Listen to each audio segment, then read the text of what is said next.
so it is with the recorder of man's deeds, the keeper of his conscience, the courier of his news, that we look for strength and assistance, confident that with your help, man will be what he was born to be, free and independent. In your heart, you know he's right. I hear there's rumors on the internets. Well, good morning, Wilmington, North Carolina. Welcome to Big Talker Mornings here on the Big Talker 106.7 FM. It's going to be a beautiful day out there. We're looking at a nice little high of around 73 degrees, plenty of sun, plenty of fun, and much more to happen. This is not the Joe Catanacci Show, as you guys heard last week. Joe Catanacci, who normally hosts our morning program here at the Big Talker, has moved on to WRRN in Myrtle Beach, South Carolina. Obviously, Joe, still a friend of the station, doing a great job down there. And I will be your host for today and tomorrow. My name is Yaël Ossowski. I've been on the air a little bit here at the Big Talker, probably the last 5 years or so. And you probably heard me go back and forth with Joe, a little bit with Chad Adams, and I've been able to guest host a couple of times. You might have heard me on the Friday show with Joe, but this is Big Talker Mornings, rebranded, brand new, shipped, shape, and ready to tussle. So there's a lot of stuff that's been happening here. Again, we wish all the best to Joe. He's actually competing with this with this little time slot that we have here now down there in Myrtle Beach. I believe he did start there, so we wish him all of the best, and definitely hope that we can have some great success between our two stations and areas. So again, my name is Yaël Ossowski. If you are just tuning in, normally you'll kind of hear me throughout the week or with Consumer Choice Radio, which broadcasts Saturdays at 10. But I'm here on the morning show for today and Tuesday. And then Chad Adams, one of the owners of Big Talker, will be on for the rest of the week. We've got some great guests. We've got some great topics. We're going to get into the local elections first. I think that's an important thing here for everyone in the city of Wilmington, Brunswick County, New Hanover County. A lot of important questions that are going to be asked here in the next couple of days. And I think this is one of the great things that local radio really can target better than any other medium. We have local elections that are happening. These are not in the normal cycle of the federal election, of your Congress, of the president, of the governor. And that means that actually people are paying attention who look at local issues. And specifically, the elections that we're talking about are the municipal ones. We have our mayoral elections. That's happening in Wilmington, but also pretty much every single larger town out there in Brunswick County, Oak Island, Southport, and the rest. We've got our city council as well. And related to that, we will have on the show later Jonathan Ossowski. He is a candidate for the Wilmington City Council. He's been a little bit on the station before, but since we've got just 24 hours to go before Election Day here in Wilmington, North Carolina, we figured it'd be a great opportunity to have him on, discuss his ideas and what he'd like to bring to the City Council. There's plenty more there. If you guys are listening on the radio, you should know that we are streaming as well every single morning to our YouTube page. Head on over to the YouTube, just Google Big Talker, will be there, and also on the Facebook page. And if you have not already, the local app, you can find that in the App Store. Whether you're on Android or iPhone, you should be able to listen in all day, hear the great music, hear the great talk, hear the great interviews, debates, and commentary all day long here on the Big Talker 106.7 FM. So let's talk a little bit about the local elections here. I know we've discussed it in the past couple of weeks here on the program. There's been some candidates who've come on. We've had some debate about it. Probably looking at this mayoral election is one of the more interesting ones. If we look at Mayor Bill Saffo, one of the longest-serving mayors here in North Carolina, and, you know, unlike a lot of the big city elections that some of y'all might have heard about that would take place in Philadelphia, New York, This is not necessarily the most partisan of elections. They're not necessarily running under all of their banners. And, there are some differences between the two candidates. So it'll be kind of interesting to see how it plays out for the next few days. I think Bill Saffo, as a mayor, many of you have had some heated opinions. I've heard you calling into the show and having plenty of debate about how the mayor's been doing in some of his comments. I think that's pretty important, at least for Wilmington and what's going to happen here. The other candidate is Harper Peterson. Harper Peterson is no stranger at all to politics and has made plenty of promises related to climate, equity, growth, and transparency. Again, it's very interesting to see how all this stuff informs the local elections as well. So you guys can go out and vote. Tomorrow will be election day. You might have already sent in your ballot beforehand, but you can head on over to the website. Just go to the Googles and check out the Wilmington city elections. And then we also have our city council elections. And as I mentioned, we're going to have Jonathan Uzcategui on a little bit later.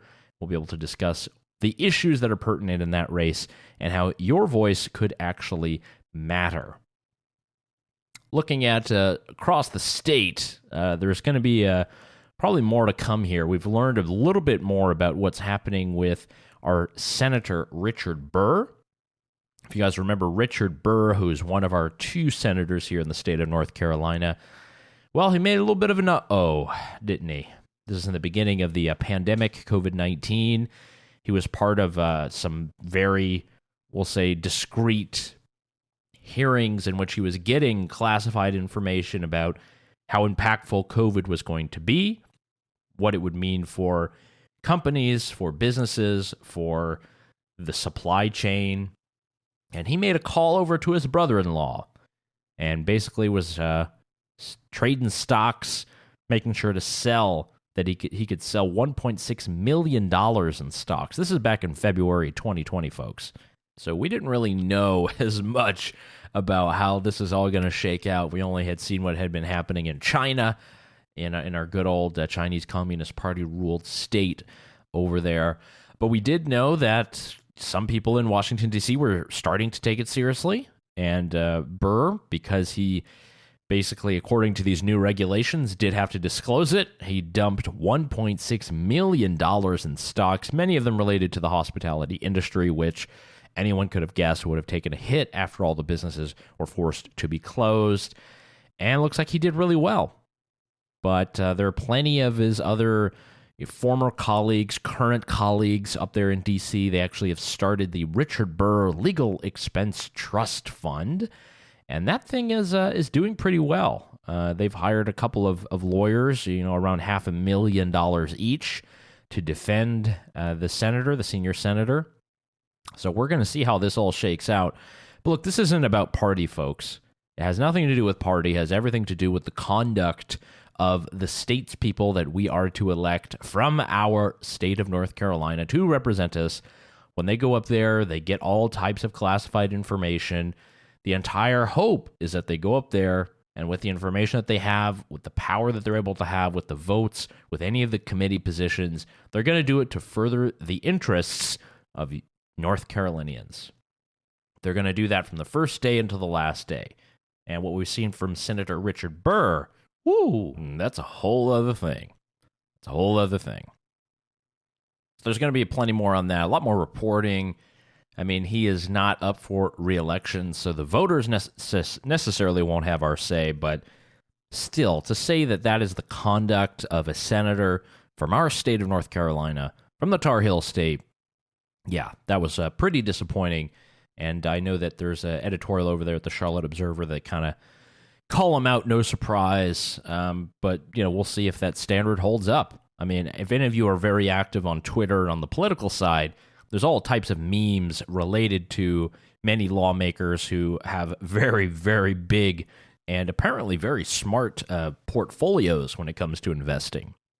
Now, one of my favorite ones is the Nancy Pelosi portfolio tracker, which actually has been dinged by Twitter a couple of times, but essentially just is tracking Nancy Pelosi's many investments that we know about, where she has gained a good amount of money.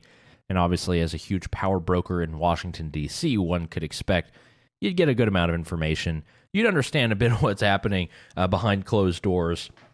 Unfortunate that the same thing happened with our own Senator Richard Burr. We'll see what happens in the next senatorial election here in North Carolina. I know we're going to have interesting debates on that. I know that here on The Big Talker, we've already hosted a number of the candidates, so that we're definitely going to have a better idea of what this will be. It's probably going to be one of the most expensive races that we've ever seen, but that means that you, as a voter, are going to have huge impact. So that's a great thing to know that's going to happen for North Carolinians. You guys have the right to vote and to change things, and that's what's going to happen with our local elections here in Wilmington and Brunswick County and New Hanover County. You guys head out to the polls for tomorrow, or maybe you already submitted your ballots, but it's going to be an interesting race, and it all comes down to an end by tomorrow evening. So again, this is Yaël Ossowski hosting the Big Talker Mornings. This is our daily program from 7 to 10 a.m. We're streaming on all the nets. We're streaming on all the channels. We got plenty more to come, great interviews and analysis. Let's talk about what's happening local. Let's talk about what's happening at the state, national level, and around the world. There's plenty of stuff that I know you guys can get excited about. So stay tuned to that dial, 106.7 FM, The Big Talker. We'll be right back after these messages. Yaël Ossowski here at the microphone today and tomorrow. And we'll be back after this.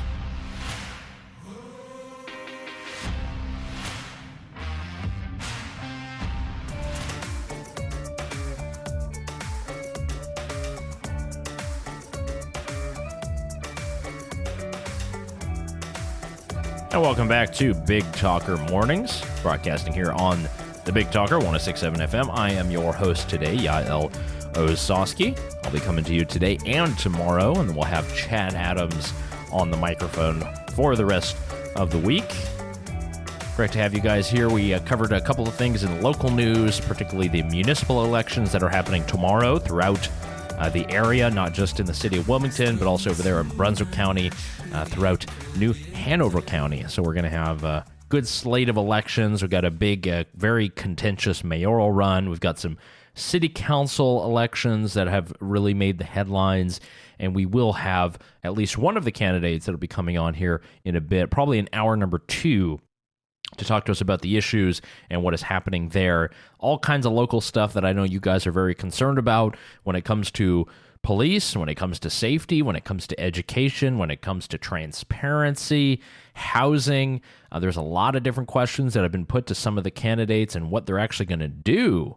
So we're really going to look forward to those interviews that are coming up, but also to see the results of the election and how things could change in the beautiful Wilmington area. So thank you guys again for tuning in. Yaël Ossowski here at the mic. There's a few other things that have been happening over the weekend. Let's stay topical here with kind of local sports. I'm not sure if you guys watched the NASCAR race. For those NASCAR fans, shout out to you.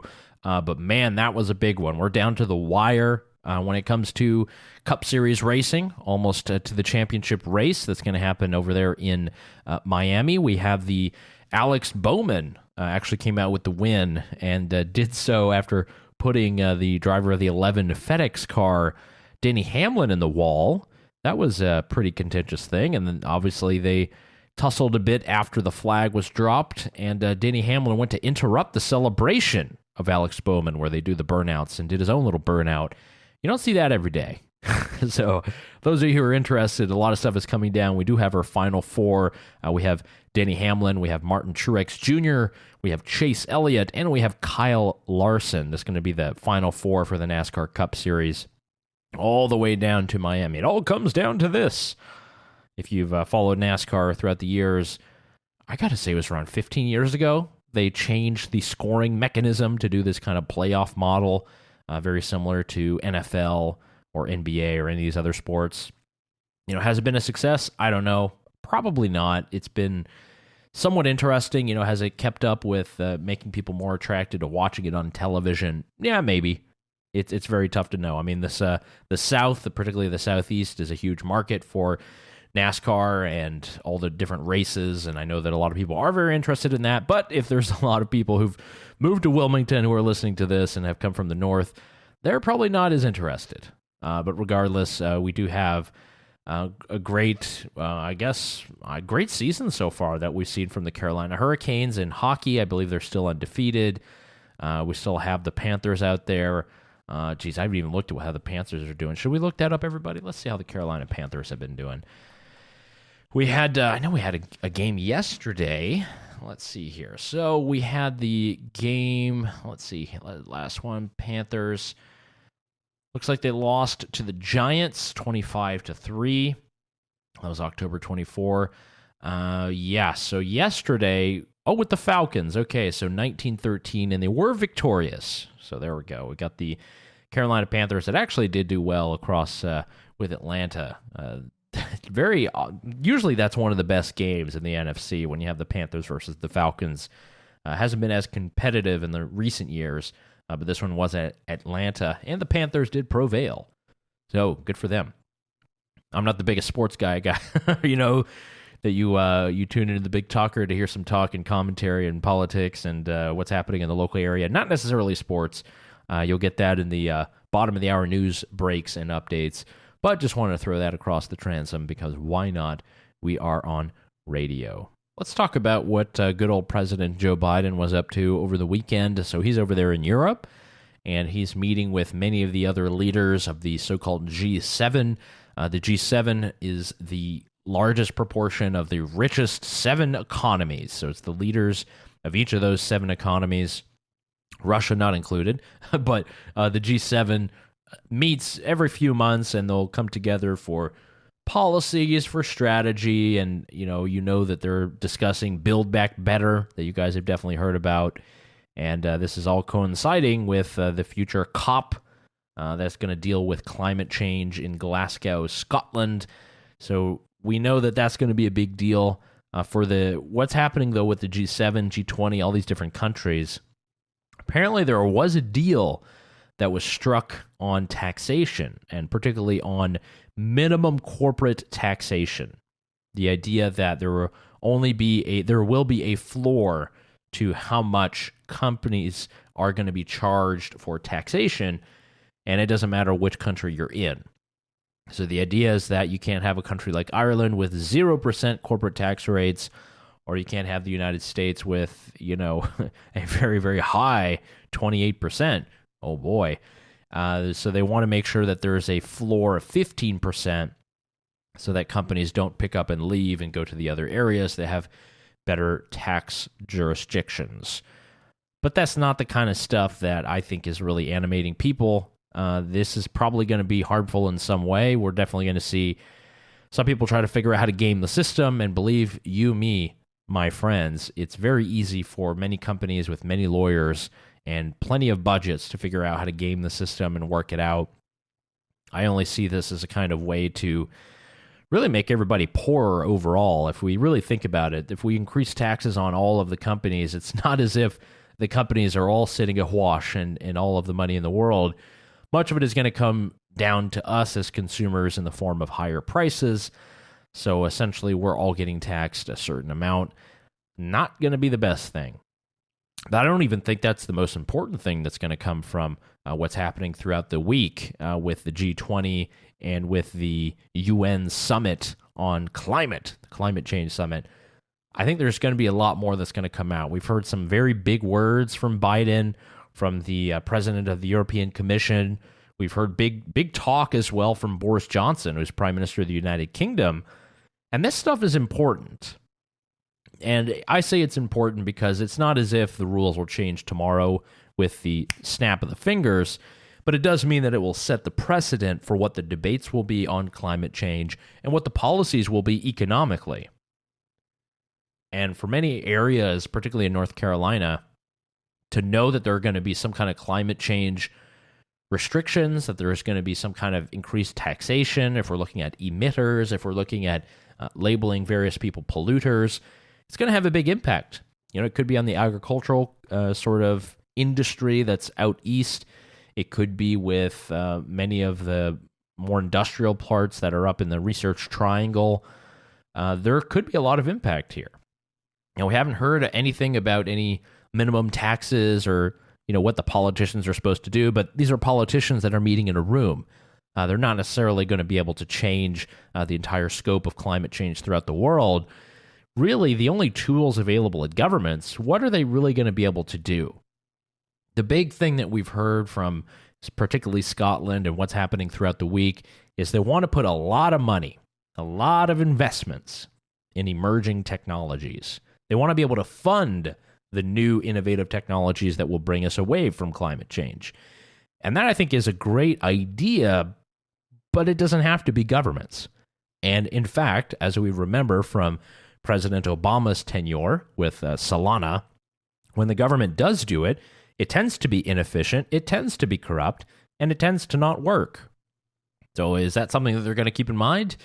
That I don't know. We saw that the agreement that they reached on Sunday was the idea that they're going to halt the public financing of all coal-fired power plants by the end of the year.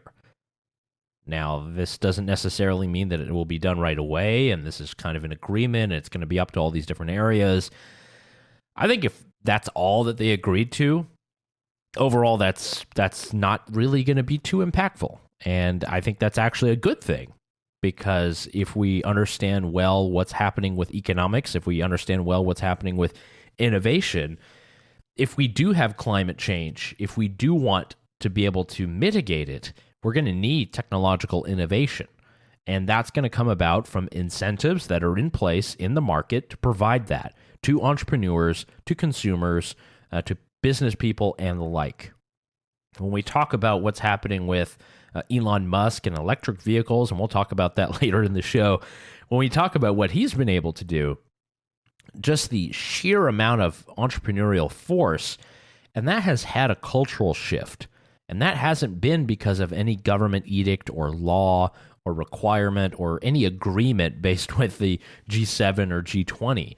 And I think that's what's important to note here, is that the space that's needed for free enterprise and for private enterprise, it's definitely not talked about. I mean, there's no G20 chair, and then you got a couple of companies or you have some entrepreneurs with some great ideas. It's mostly governments, it's mostly elected leaders. They're just trying to bring something back to their populations.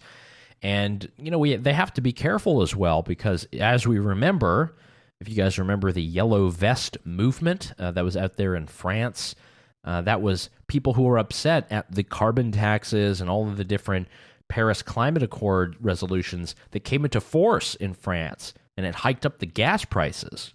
And that left a lot of drivers, left a lot of truckers having to pay a lot more and earning a lot less.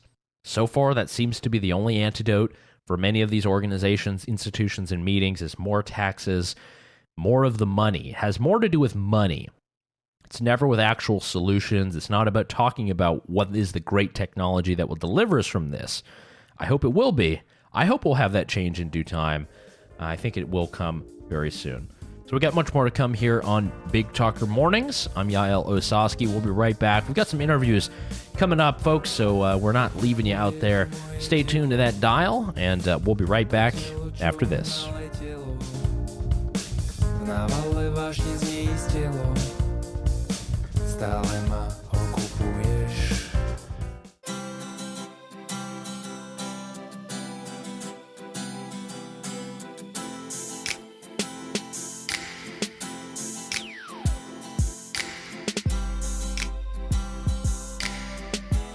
All right, guys, welcome back to the Big Talker Mornings. Yaël Ossowski here on the mic.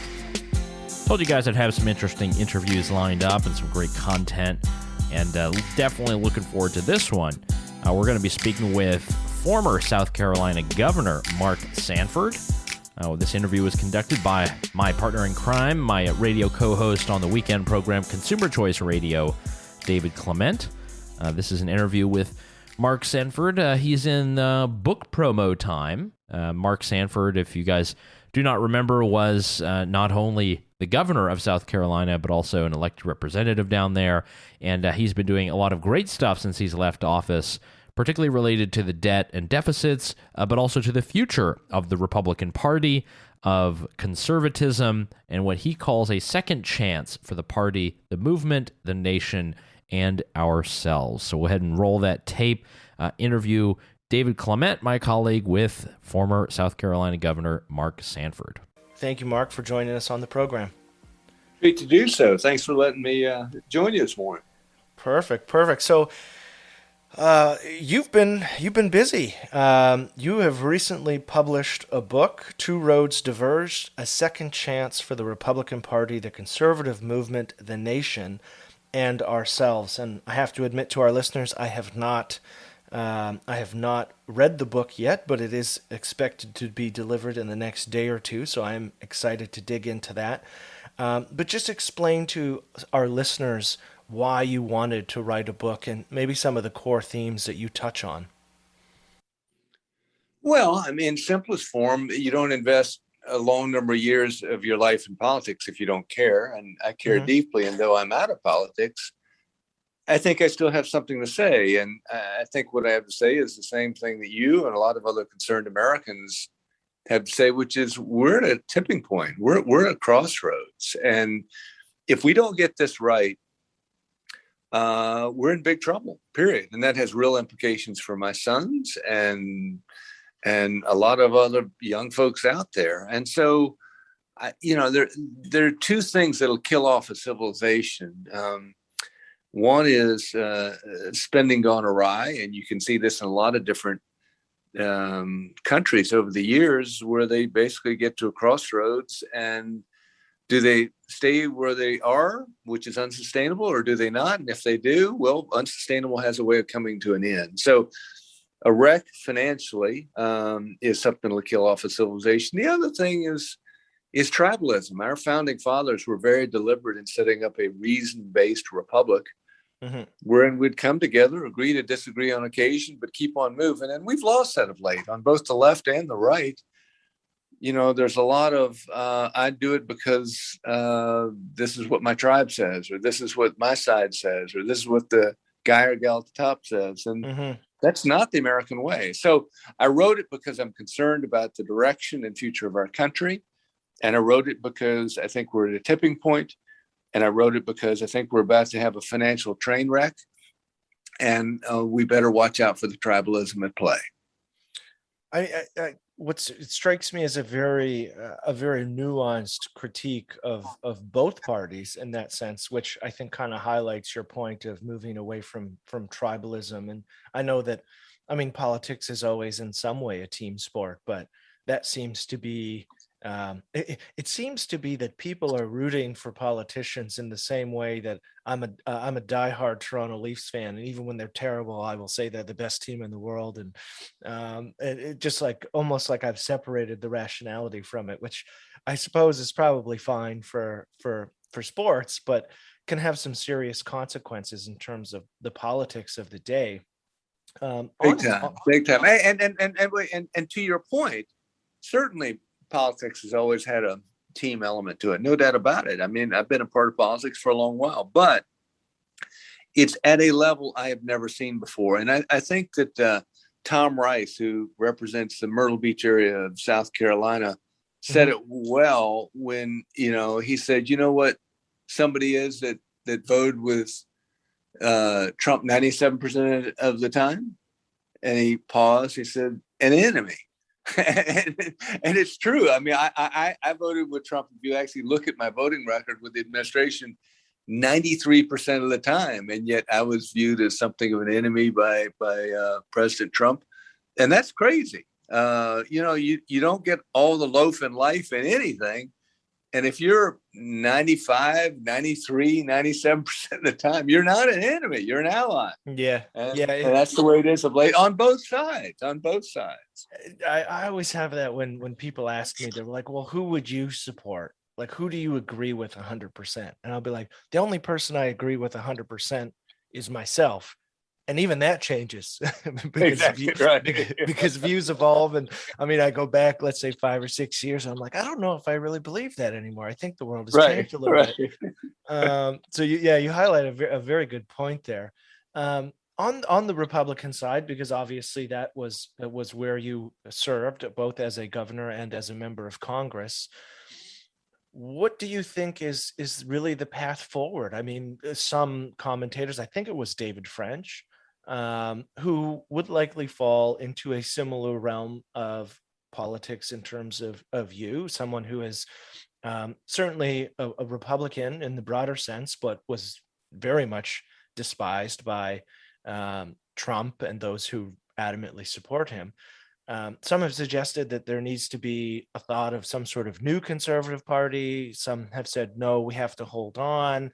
Where do you see this kind of falling? Is there a future for the conservative movement or the Republicans with the Republican Party as it is now? Time will tell. We don't know. Okay. It depends on how this thing morphs and develops over time.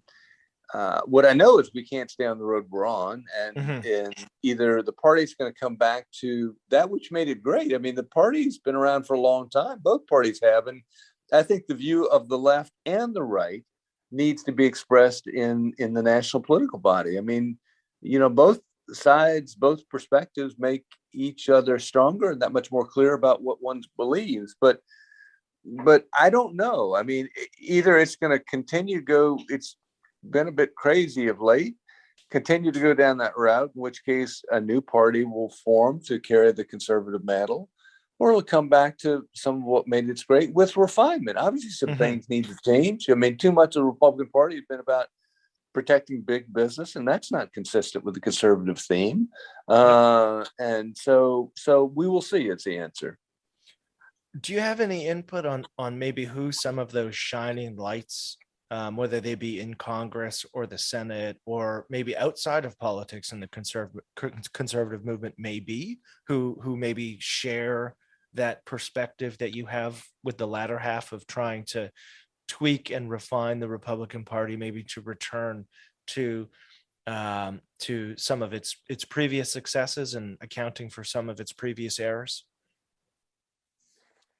I don't want to name names because you name one and you leave everybody else out. That's fair. I kind of put you on the spot there. But I would say, obviously, there are bright spots scattered around.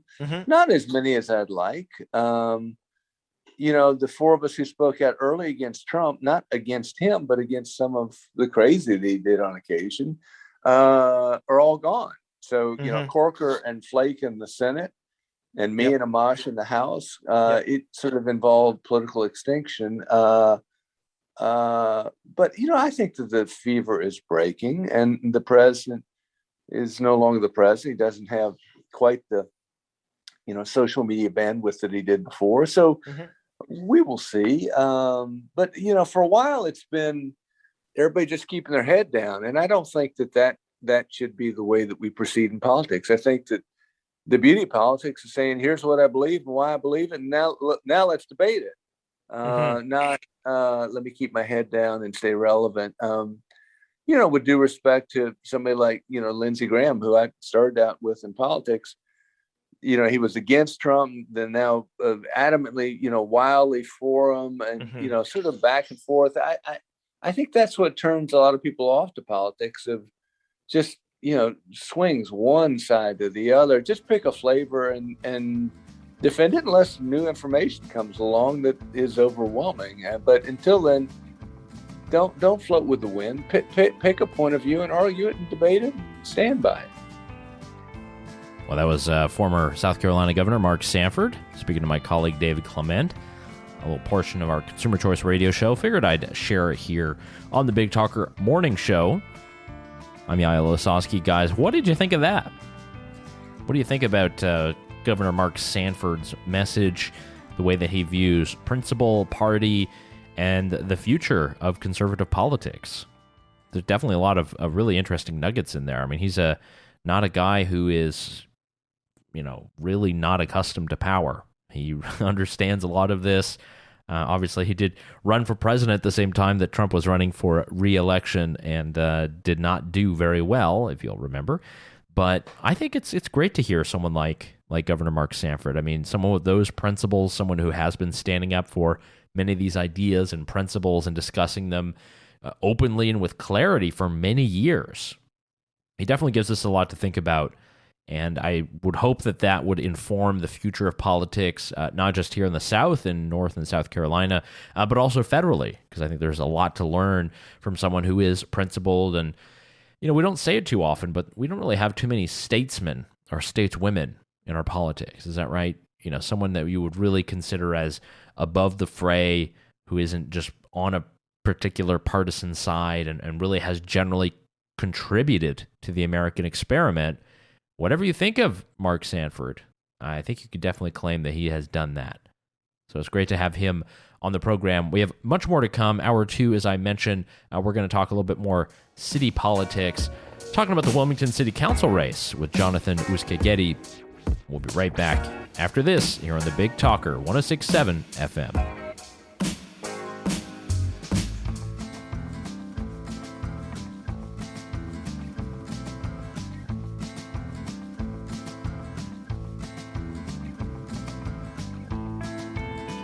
And welcome back to Big Talker Mornings. Here on the Big Talker 106.7 FM, I'm Yaël Ossowski, your host for today and for tomorrow. If you previously listened, you guys are missing Joe Catanacci's voice. Well, he's moved on to WRRN down in Myrtle Beach, South Carolina. Now you got me. For now, Chad will be on the rest of the week. Chad Adams, owner of the station here at the Big Talker. You guys can follow all of our social media channels. Just typing in Big Talker, you'll be able to find us. All the streams as well. Important to see that info. Important to see all that good stuff. We talked a little bit about what was happening overseas with Biden. We're talking about the city council elections. Last segment, we were able to get an interview with Governor Mark Sanford, former South Carolina governor. I want to talk a little bit about culture. Something that is, you know, we're all a part of it. We all partake and we all share, and particularly with social media nowadays, we're able to share with hundreds of thousands or millions of people at once. Let's just talk about it. Let's go, Brandon. Now, if you're a conservative listening to talk radio, I assume you know exactly what that means. It's a wonderful euphemism. For those of you who don't know, I'll give you a quick background. Those of you who do, I guess you can continue the chants in the background. But Let's Go Brandon. This comes from actually a truck series race. So it is NASCAR. Actually, it might have been truck or it might have been the Xfinity race. I'm not 100% sure, but it was one of the local races that was on TV. And they basically interviewed the winner. I forget what his name. His name was Brandon something. I forget what his name was. But the people in the crowd, while the television was filming the sort of victory interview, were yelling F Joe Biden. Now, by F, you can replace that with, you know, the, that you know what it is. But people were chanting that, and the woman who was interviewing the race winner, Brandon, said, "Oh, looks like they're chanting Let's Go Brandon." And from that moment on, it became a meme. You've seen it all. You probably even bought a T-shirt, didn't you? Did you buy a T-shirt? Did you have a T-shirt that says "Let's Go Brandon" on it? Either way, it has become somewhat of a very famous little internet slang. It's kind of caught on in many circles. I've seen a lot of upper accounts. Obviously, all the Trump kids are now using it all over their Twitter accounts, and we've even seen some celebrities using it. And look, this is not a judgment. You can love the president. You can hate the president. That's the greatest part about living in a free country. You can have your own view. And there's a lot of people who hated Trump, and I think we remember that the past 5 years. There's a lot of people who don't like Joe Biden, maybe for different reasons, maybe for the same reasons. It has to do with political tribes. If you guys are part of political tribes, you know exactly what I'm talking about. But regardless, this meme has really spread fast. And we saw that the Let's Go Brandon songs were topping the charts of Apple Music, any other, I don't even know if they do Billboard rankings anymore, but I know on Spotify as well, they've gone through the roof. So people are looking this stuff up, people are engaging with it, people are laughing, and they're saying, "Let's go Brandon." And it's being used kind of everywhere. My question to you all, as a listening audience, is this a sort of pinnacle moment in which conservatives and generally the more right-wing area of our politics is becoming better at comedy, at satire, at culture? Is this really the moment where it has arrived, where everyone's going to be speaking in the "Let's Go Brandon" euphemism? I wonder if that's the case, because I think what happened in the last 5 years with the rise of Trump, and we see it with our comedians. You know, I used to love Stephen Colbert, one of my favorite comedians. I used to watch him all the time. He made fun of Bill O'Reilly on his program on Comedy Central, if you guys remember. On the Colbert Report, it was this great show, good satire, sort of take on the news, fawning that outrage. It was hilarious. And then throughout the Trump era, many of these comedians turned into political pundits, telling you what to think, telling you that Trump was evil and bad and wrong and all the rest. It's similar to the way that Republicans are always criticized, is they're either evil or they're stupid. Right? It's one or the other. And usually the Democrats are geniuses that are unfortunately held back by modern politics. So for the comedians, I mean, we really did see a breakdown throughout the Trump administration. I think there are many comedians who have done very well, and these are comedians that I think are getting a lot of hits. Dave Chappelle raking in, I don't even know how many millions of people watching his Netflix special. But I don't know if any of these sort of nighttime TV talk show hosts who, principally are comedians, how many of them still have an audience nowadays? Are they still even funny? I mean, Saturday Night Live used to be my favorite program ever. I used to host a website dedicated to SNL. I was all in. I followed all the sketches. I followed all the players, all the comedians who were on there. You follow their careers. Nowadays, there's just nothing funny because they just relate to the Trump meme. And it's actually, we're going to play a clip by Norm Macdonald, the former comedian Norm Macdonald, the late Norm Macdonald. He had a great segment. He was on Canadian television, and he was talking about comedians who do jokes about Trump. Can you get that clip up here, producer? Can you do that? I try to not do comedy about Donald Trump because I think I had one joke about Donald Trump that I ever did where I said that Americans hated Hillary Clinton so much that they voted for someone they hated more than Hillary Clinton to rub it in. And that's the only time I ever made a joke about Trump. But I try to stay away from it because it's just, it's low-hanging fruit, and also, Trump oftentimes is doing self-parody, and nothing looks dumber than if you parody self-parody. You really get caught not understanding. So a parody of self-parody. That's how the late Norm Macdonald categorized the various jokes and comedy around Trump. I think that's pretty accurate. I think that maybe that's why it was just so distasteful. Trump was entertaining in itself. He didn't necessarily need to have these people who would come out. Sure, it would be great to have people who do the impressions.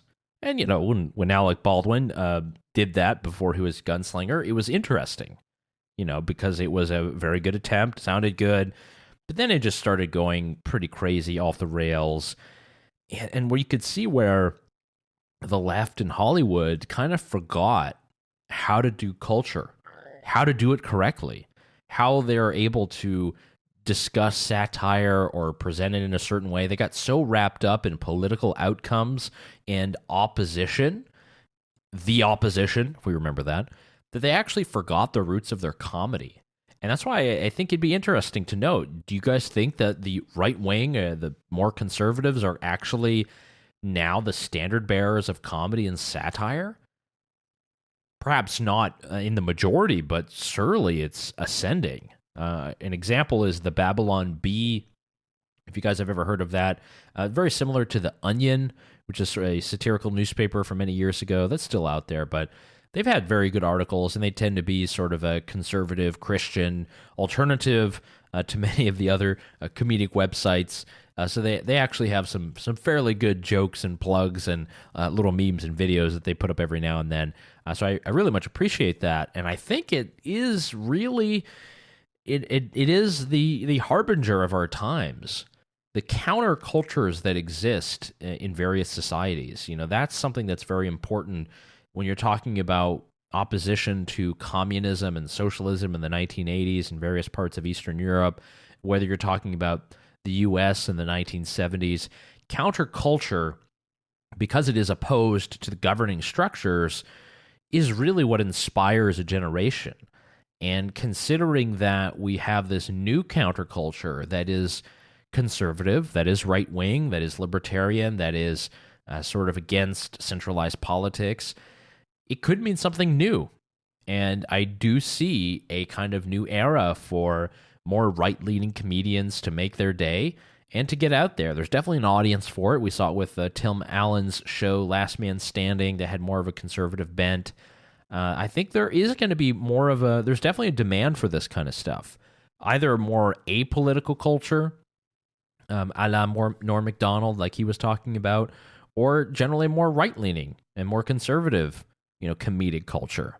I think that'd be really interesting. So you guys let me know what you think. You can always tweet at me, at Yael, Yael, or definitely hit us up here on the Facebook stream if you're listening there, YouTube, or if you're listening on the radio, send an email, just Yael at bigtalkerfm.com. Love to hear what you guys are thinking. We got much more to come in the next hour. We're going to have an interview with local Wilmington City Council candidate. We're going to have Jonathan Kageti on to discuss the race and all that is important and happening here in the local Wilmington area. Till then, you're listening to Big Talker Mornings. I'm Yaël Ossowski. Stay tuned to the Big Talker 106.7 FM.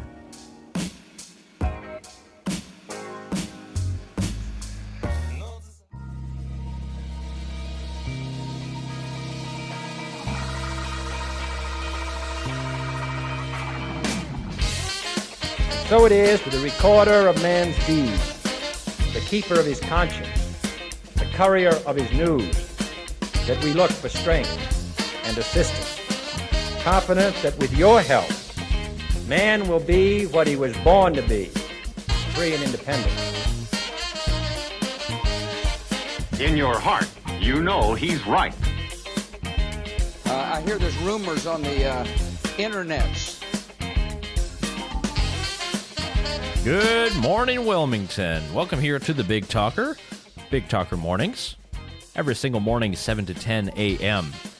I am your host today, Yaël Ossowski. I'll be here today and tomorrow. My normal gig is as Deputy Director of the Consumer Choice Center, and you might have heard me on Consumer Choice Radio that broadcasts Saturdays at 10 a.m. here on the Big Talker. We started off with a great hour in the morning. Listen to some of the interview with former South Carolina Governor Mark Sanford, and also got some of the latest news and clippings from the local elections that are happening throughout the day tomorrow, or you might have voted already by mail. Talked a little bit about what's happening with Joe Biden overseas, talking about the climate change accords, the conference, and how all of the taxation for global companies is going to go up. So a lot is happening there. Plenty of updates in the world of sports, as you guys have seen. But one thing I wanted to zone in on right now, since I got the mic, is about Elon Musk and global poverty. I think this is a really important point and underscores much of our political divide, much of our political dialogue, and where a lot of people are left astray. Because the essential idea by many groups, many nonprofit groups, is that we have X number of problems in society. And we have Y, which is basically rich people's money.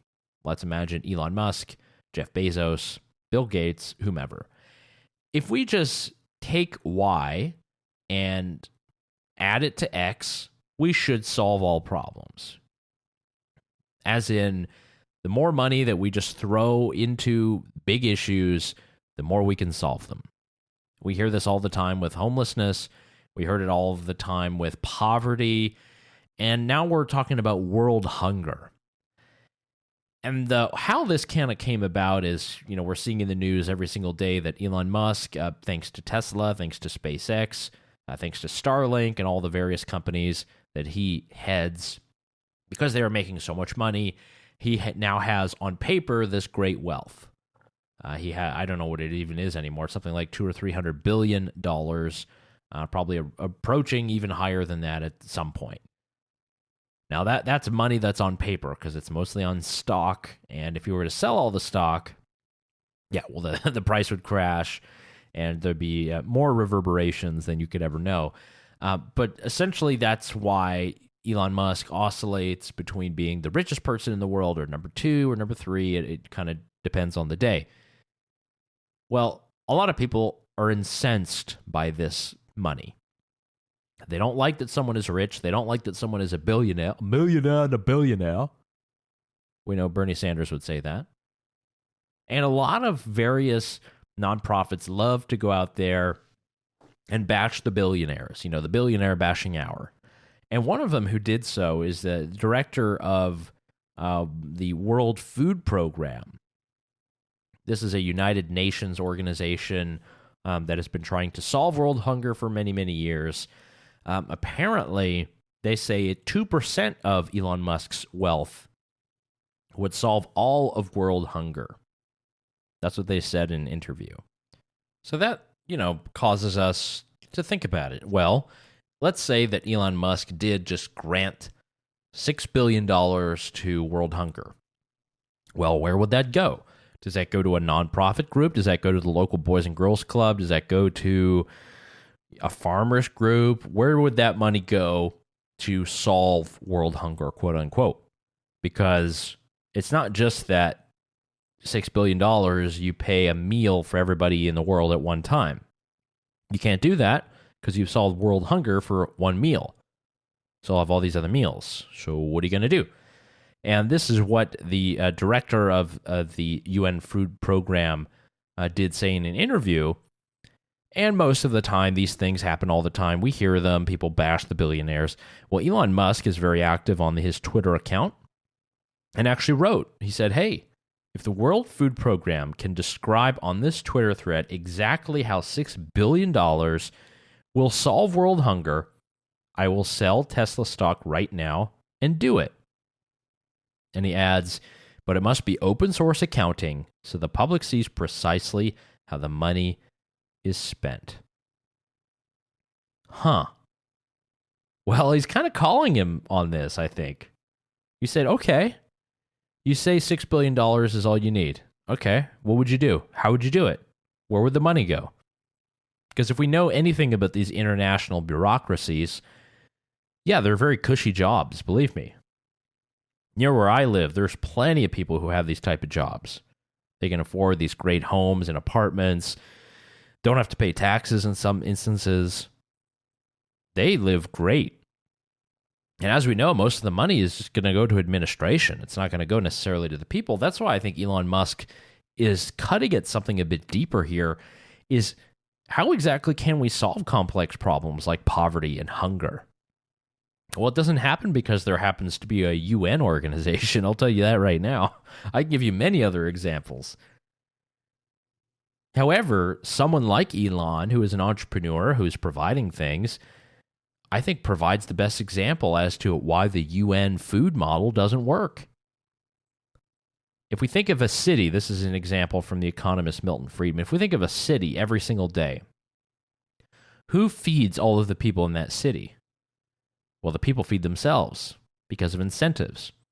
The baker has the incentive to bake his bread and to sell that at a profit to customers who are willing to pay for it so that they can eat. You take that for any restaurant, any grocery store, it's much the same. There's no central organized entity, God forbid a UN entity, that is deciding how a city, the city of Wilmington, is fed every single day. It's people making individual decisions. It's spontaneous order. And the idea that we can just solve X or Y problem willy-nilly with just a huge infusion of cash is just wrong, but it's much more than wrong. It's a type of fatal conceit. It's a kind of belief that we can have centralized power, centralized organization, and that human beings who are economic actors, we can't really just be driven by this. We can't necessarily just be put into squares or into holes as pegs. Human beings are complicated and economics is complicated. And you need to develop a system of incentives so that people can continue to build things. They can continue to provide food to people in their city. So they continue farming for crops that they can then sell, that's then put into the grocery stores or sold to restaurants to sell as meals. This is a whole complex affair, and I think many of you might not hear this each and every day. I hear it all the time in my day-to-day, that if only a particular organization or branch of government had billions of dollars, it could carry on and do well and solve all the problems in the world. I mean, we see that with our own IRS, Internal Revenue Service. They're asking for, I don't know what it is now. I think it's like $400 million for a budget. Many people, including 7 million Americans, have yet to receive their tax returns for 2020. There's 2 months left in this year of 2021, and people have still not received their returns from last year. Okay, so this is the organization that is not efficient at all. With 400 million, we can do more. Yeah, we can hire more people. We'd be much more efficient. Really? Where's the proof there? Very similar to this. I think this claim that Elon is putting out there, I think if every wealthy person did this, and did this specifically to people who try to shame them, there'd be a big attitude change. Because it's not as if Elon Musk spending money on rockets or Jeff Bezos spending money on rockets takes away from your meal at the end of the week. It's not how it goes. It's this false idea of a fixed pie. Everybody's got a percentage. And the billionaires have more. When in reality, the billionaires have in their own way expanded the pie. Definitely in their favor. But a lot of people along the way, if you invested in Tesla, if you've bought one, if you invested in Amazon, if you've used Amazon, all of these products and services serve consumers, they serve people, they help people out. I think that's a good thing. It's a great thing that we have in our society. And we should be celebrating this a lot more, rather than trying to shame people out of billions of dollars out of their pocket because you're jealous or because you want to grow your bureaucracy or something else. You just feel very bad about yourself. I think there's a lot of these people who exist. And unfortunately, even if they did get the money, I think they would probably be worse off in the end. Because it's never just about the money. It's about the control. It's about the power.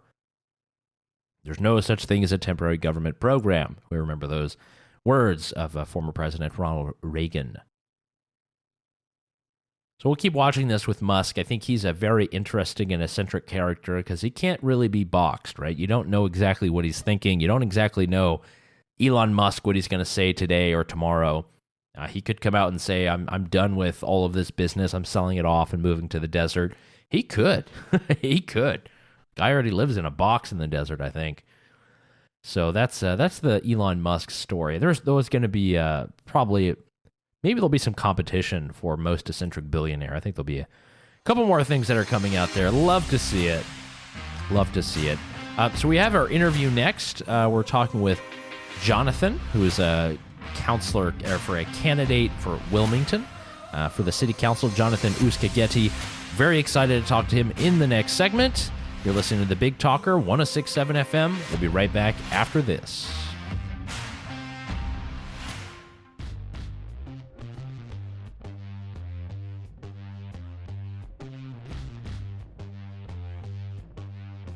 And we're here on The Big Talker with Jonathan Ossowski, who is here running for city council in Wilmington, North Carolina. Jonathan, thanks so much for coming on the program. Thank you so much for the opportunity.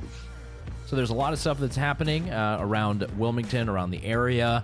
But I think before we get into any of that and into your background, which of course is very impressive, definitely want to hear more about your upbringing. I know there's a couple of stories that you wanted to address, things that were hitting the wire We saw some things in the Port City Daily News, all the rest. Tell us a little bit about your reaction to the stories that are coming out now. Obviously, Election Day is coming near, and that means that the opposition is going to put stuff out. So tell us a little bit about that. Well, first of all, let me tell you, my name is Jonathan Muscategui. I'm originally from Caracas, Venezuela. I moved here a little over 20 years ago. I am an American citizen by choice, Venezuelan by birth. And the problem that I see right now with the very leftist media that we have here, if you can call that, they are working in conjunction with local Black Lives Matter, and it's a campaign that they started probably four days ago, very aggressively towards my name. It's because I'm originally from Venezuela, and these people understand what it make their narrow to be in threat. I've been talking about socialism since I started my campaign. The country right now is going through a transition very similar to the transition that we went in Venezuela. And these people understand very well that the way I talk is going to make their narrow to be very, very, I'm going to be exposing a lot of stuff. And they don't like that. That's the problem. They just don't like what I have to say because it's going to expose the what do you say, the scam that they're trying to run in our communities in this country. Yeah, I think there have been a good number of sort of stories and things I've seen, and as you mentioned, the activists that are working together against you. Obviously, we know that this has to do with politics, and it's a very political time, and particularly the Black Lives Matter group around Wilmington has been gaining steam. Do you think it has to do a lot more with you personally? Does it have more to do with the election? What do you think that's about? It is a personal. Once again, I'm from Venezuela. See, I recognize exactly what this Marxist organization are trying to do to this great nation. They're trying to disguise their real true intention. Their intention is to destabilize and dismantle this great nation. And since I noticed it, because the same ideologies were pushed to us in Venezuela, they know very well this is not going to play well when I get elected. This is going to be they're really infiltrating the city of Wilmington. These people are, you see them everywhere. It seems like nobody can say or do anything to these people. And they know when I get elected, I'm pro law enforcement. We're going to have to bring a very strong law enforcement in the city to make sure that we don't have people running the city, like this, running around with no order in the city. Definitely. We're speaking with Jonathan Ossowski here on the Big Talker, 106.7 FM. He is a candidate for the Wilmington City Council. Election Day is tomorrow, so you guys get out there if you haven't already put in your votes. Jonathan, going over to your website, you got a number of issues. Obviously, you mentioned law and order and police. One question on here, and something that we've definitely talked about here at the station a lot, is zoning and tax issues. Wilmington is under constant development and improvement, you say on your website. This means that we are constantly dealing with zoning issues pertaining to small and medium businesses and the tax implications that surround those transactions. So what are some ways that we can improve zoning here in the city of Wilmington? Obviously, it's booming. It's one of the fastest growing areas of the country. What can we better do, and what will you do if you are elected to the city council when it comes to things like zoning? Well, I got to tell you one thing. I'm not a real estate guy, and I think we have to be a little bit more a sensible way how we're building around the town. I feel like we do not are prepared for a good infrastructure with our road right now. I think the city needs to start working in conjunction with the county and the state to put pressure to the DOT and the federal government to spend and fix the roads in the city of Wilmington. Traffic is really, really bad. I feel like since I moved here, I've been seeing construction happening with no planning. That's just the way it looks. There's no actually a plan while we're building the way we're building. We haven't been able to create bigger roads before we started keep building the way we are. I noticed there's a lot of trees have been pulling out. There's no green areas anymore. So every time you have heavy rains in Wilmington, the streets get flooded because there's no trees there with roots to hopefully, help out with the water as raining here. I just think that we need to start being a little bit more careful how we doing the building in the city of Wilmington. It's, I believe had to do with just too many real estate people in the city council that we have to, have a little bit more awareness of that. Bring some balance into people like myself. I'm a business owner of the restaurant. I'm a gym owner, and I have a food truck. So when I get elected, I'm going to be looking into work for the community, not for any, entity around here. So you mentioned you're not a real estate guy, but you are someone who is a business owner, as you mentioned, small business owner, and you are a jiu-jitsu black belt, if I understand correctly. What are the kind of lessons that you've learned from jiu-jitsu that you think would be important to mounting a political career, particularly in a city like Wilmington on a diverse city council? Well, I'll tell you, jiu-jitsu, they call it the human chess. When you train jiu-jitsu or any fighting, I was a boxer, kickboxer. I'm also a black belt in judo. Fighting is about thinking. Fighting is about, it's like chess. You got to move one piece, have a strategy as you play the game. I feel that there's something that I'm going to bring into the city of Wilmington. It is actually put some more conservative way how things are going in the city. I'll tell you one thing. Right now, we're down 50 police officers. The fire department is not getting the funding that they need. We're failing in the very basis what it's like to have local government.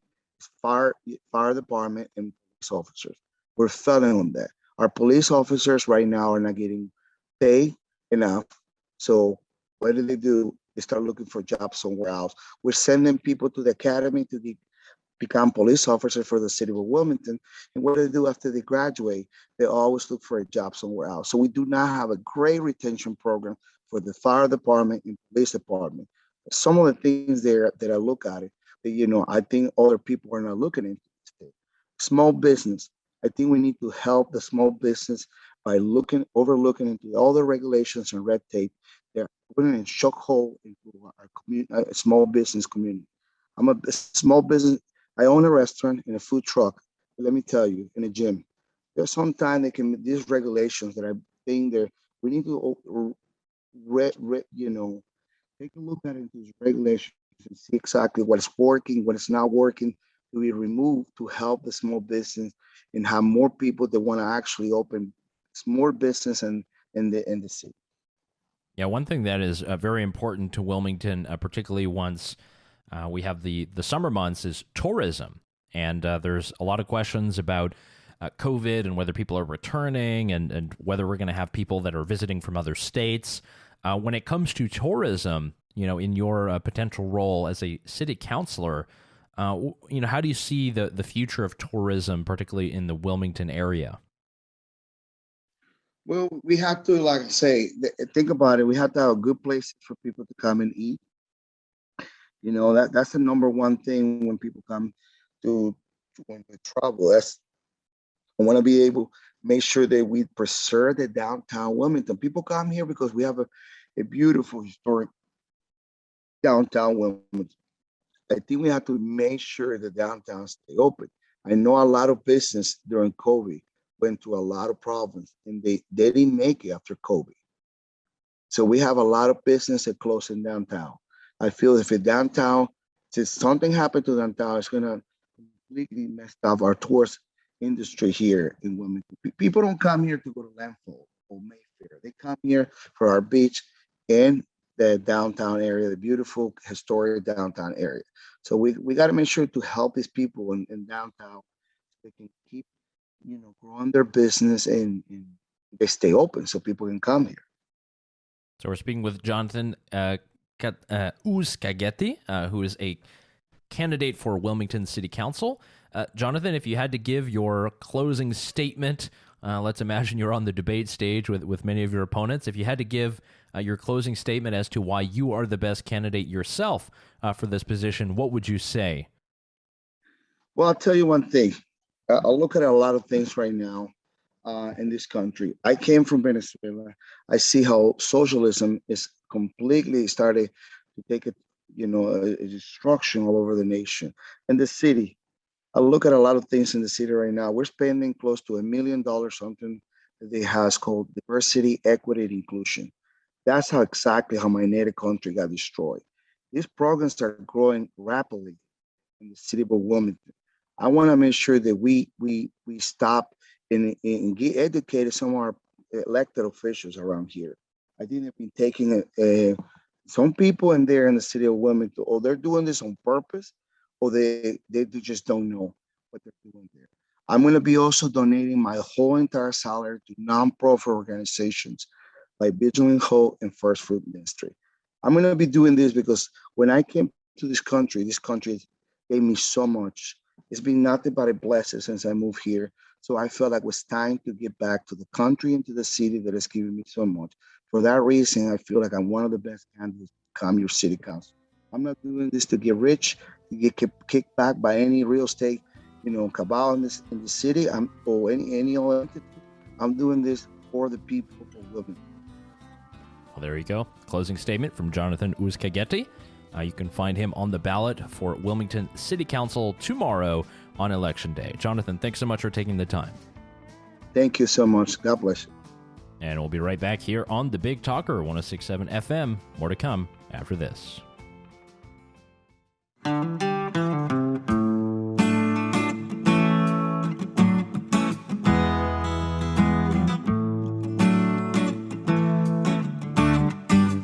Big Talker Mornings here on the Big Talker 106.7 FM, coming to you every morning 7 to 10 a.m. Eastern. My name is Yaël Ossowski.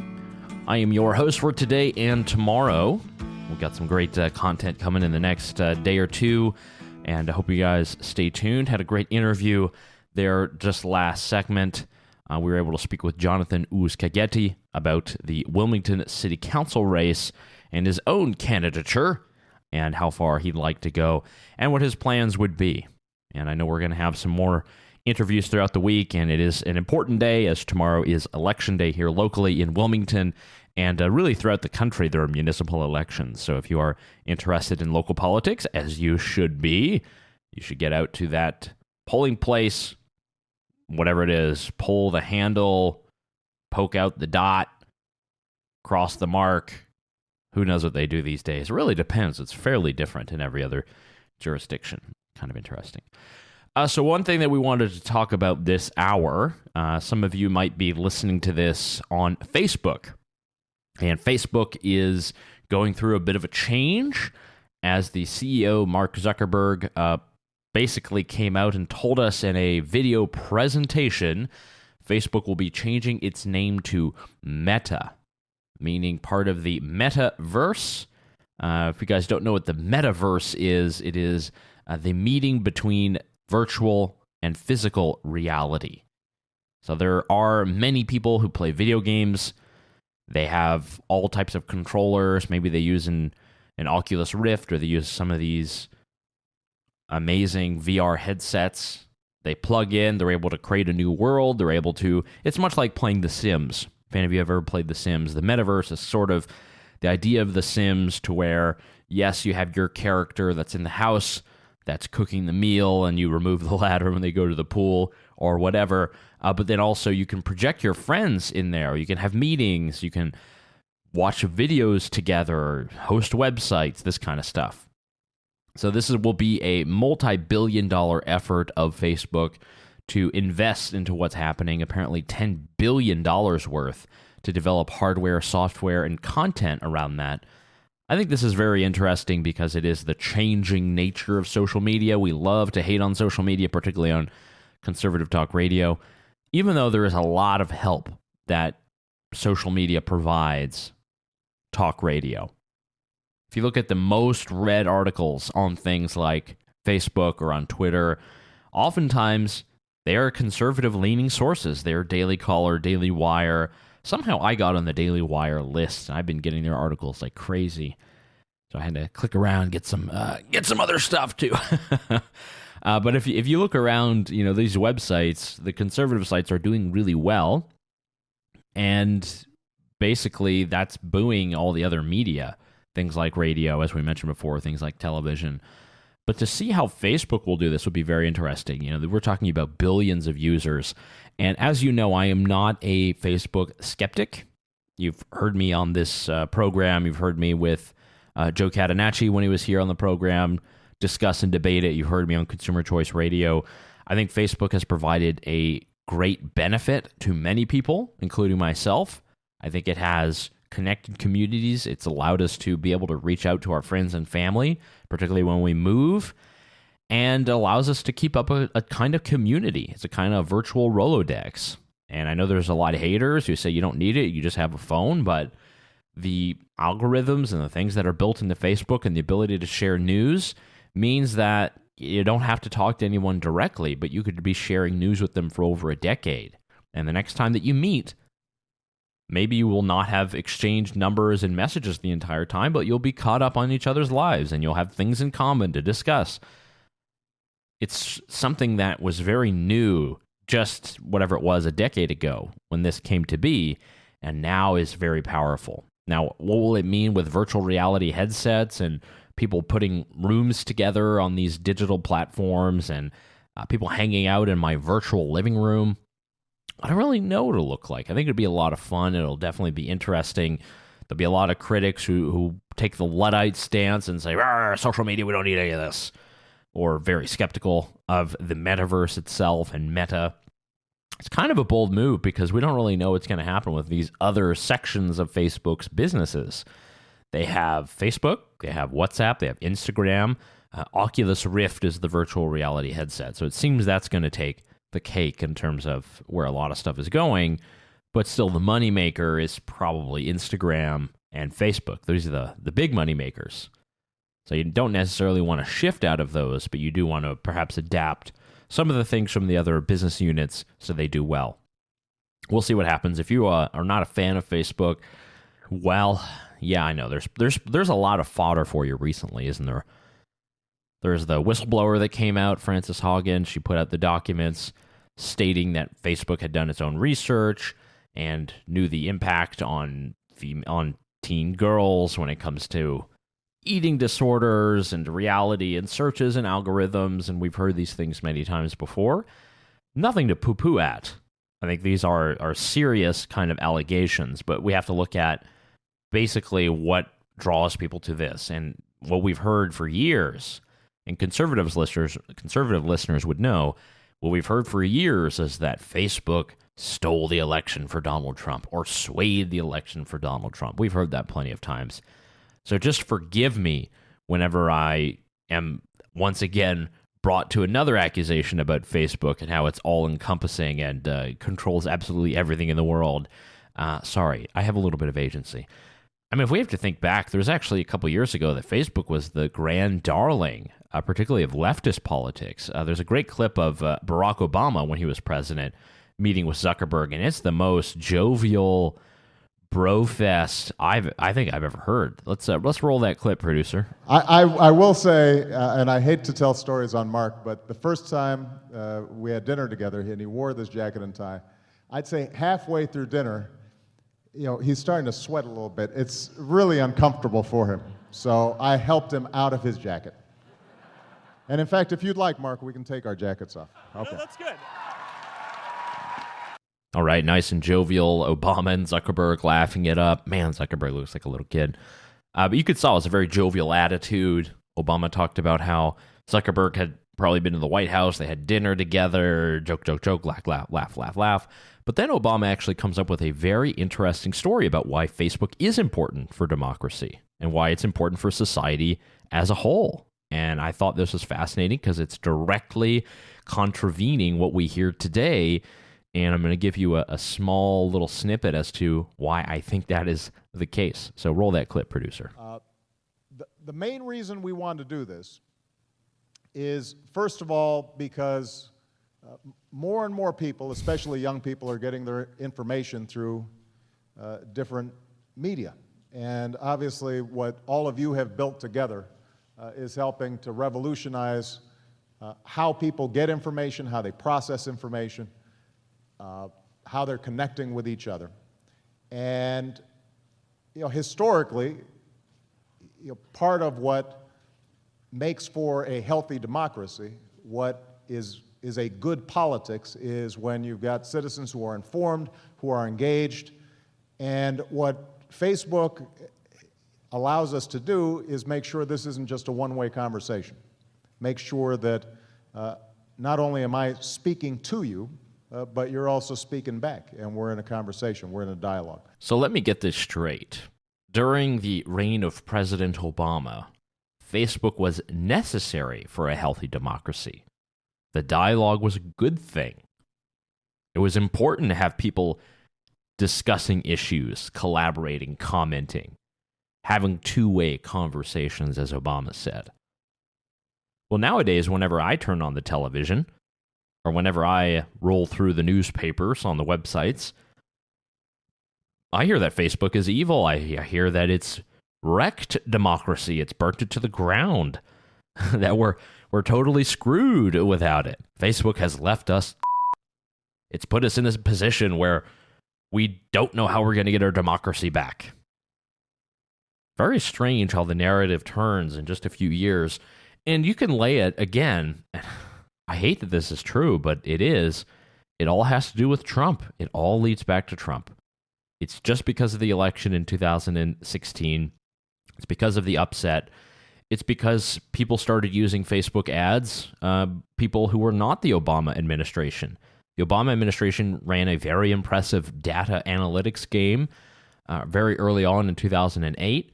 They had a good number of very smart individuals who understood how to use data, how to do election retention analysis to find who are the voters, where they are, how to reach them. And they used things like Salesforce and Facebook ads to reach out to these folks. And we see that that's exactly what Trump did. That's what he hired people to do. That's what a lot of people who were on the Trump team did at that time. And really, ever since that time, Facebook has been seen as this great public enemy because, yes, it's a great tool for expression, but it also gives freedom of speech to the other side. And that's why I don't think we should be too hasty about trying to regulate Facebook or break it up, because all it is a platform. It's a tool. It's a thing that we use. One day it'll be another team that's loud. The next day it'll be yours. But as long as we preserve that tool and try to protect that tool, then we know that we can let the best arguments win. Because they would love to see a lot of accounts shut down. They'd love to suspend the lot of you for what you're writing about, what you're thinking about, what you're talking about. They'd love to do so. So why would you give the government the power to do so? You only know that the pendulum is going to swing right back on you, because that's what happens every single time. This is not new. This has happened many times over. If we empower the government to take over a particular role, to have a certain say in how our regulation is, it will come back to bite us, as we know. So more to come here on Big Talker Mornings. I'm Yaël Ossowski. We'll be right back after this break. We're getting towards the end of hour number 2, and looking forward to some great stuff coming up. Stay tuned.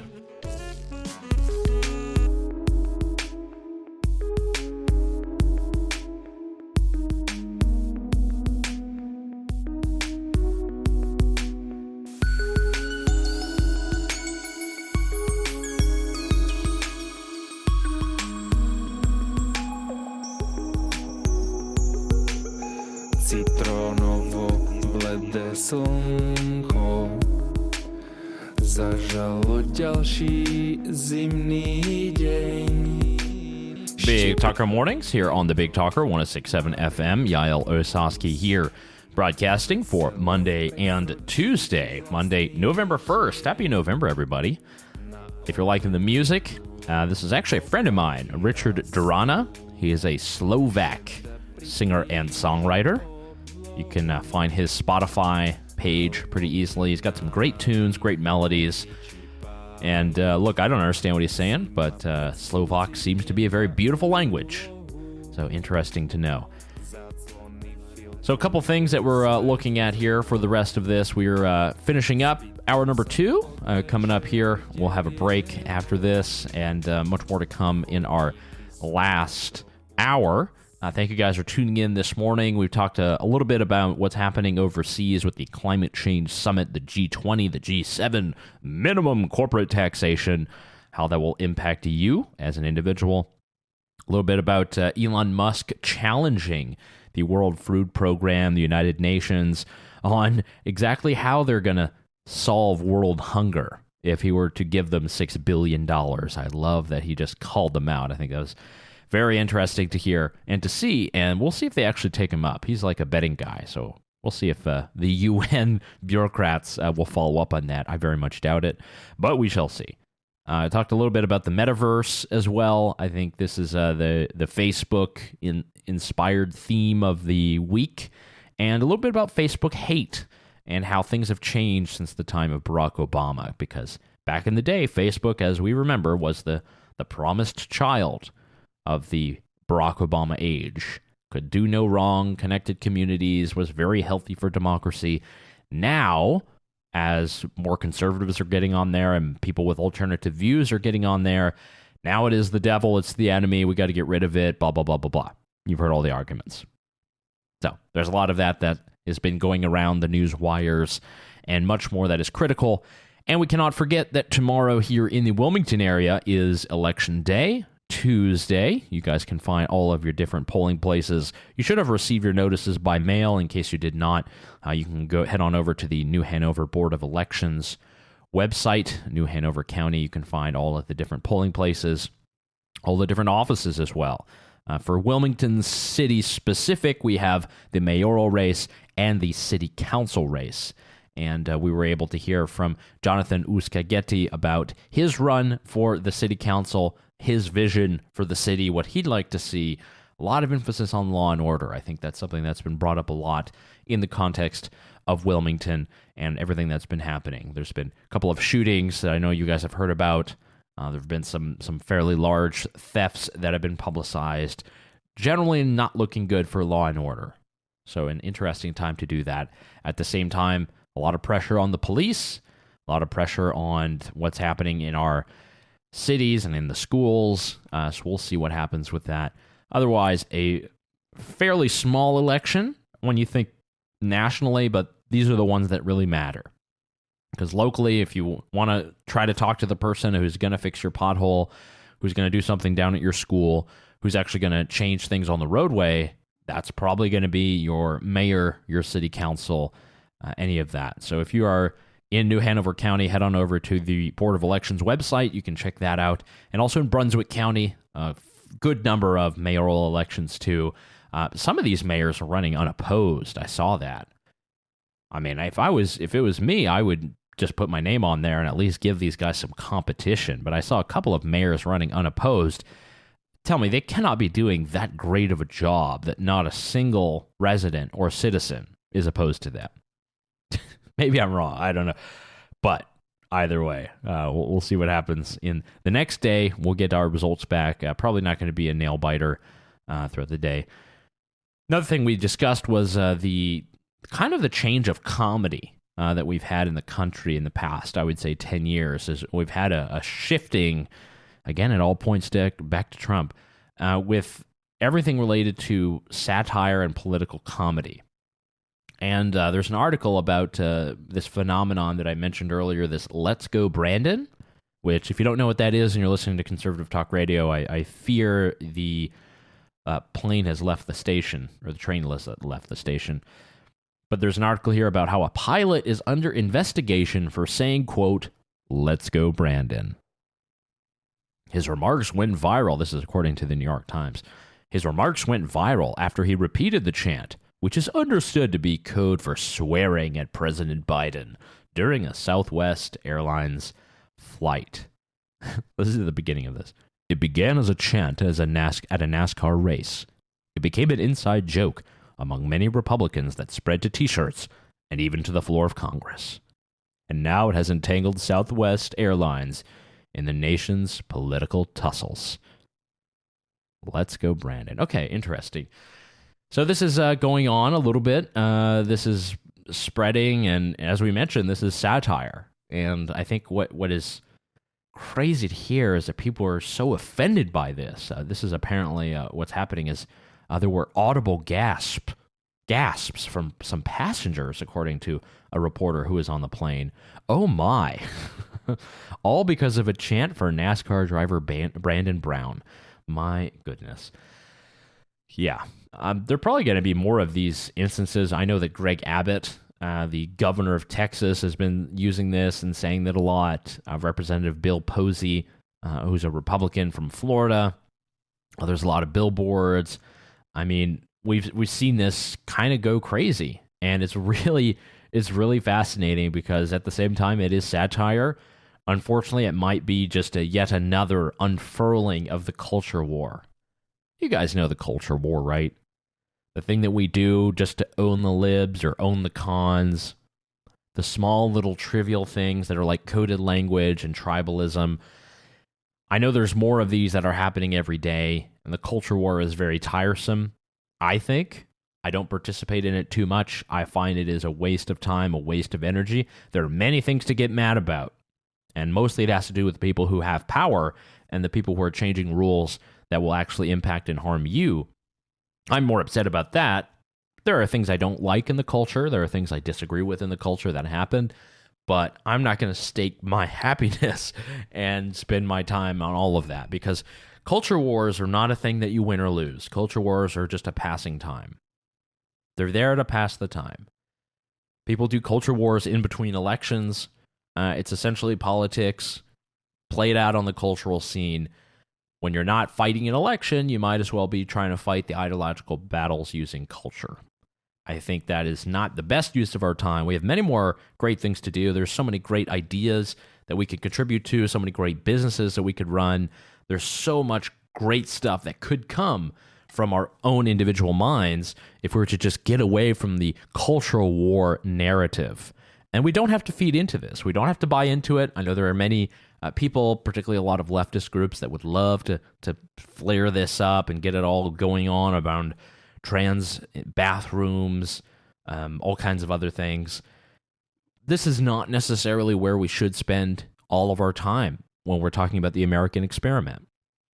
These issues will pop up locally from time to time, and they will.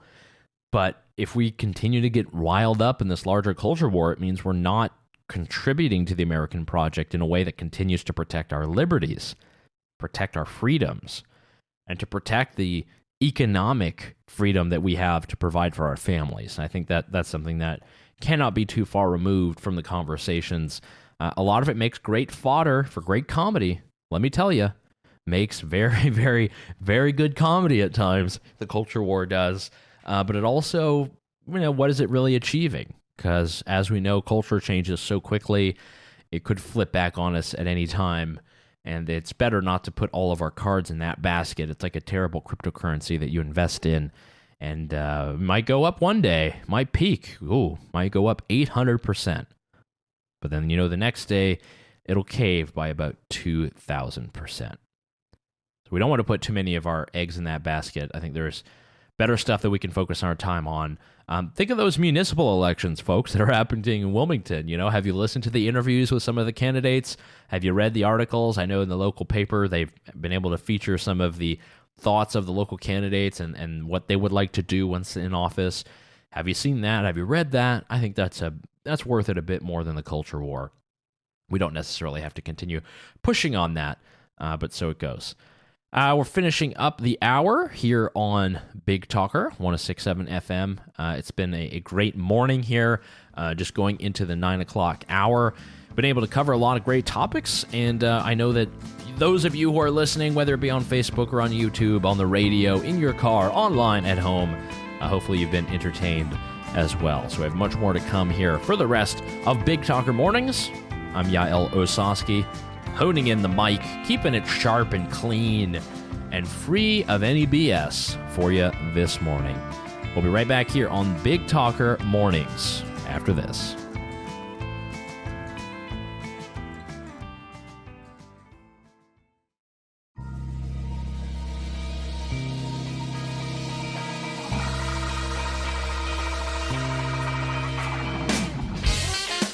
So it is with the recorder of man's deeds, the keeper of his conscience, the courier of his news, that we look for strength and assistance, confident that with your help, man will be what he was born to be, free and independent. In your heart, you know he's right. I hear there's rumors on the internets.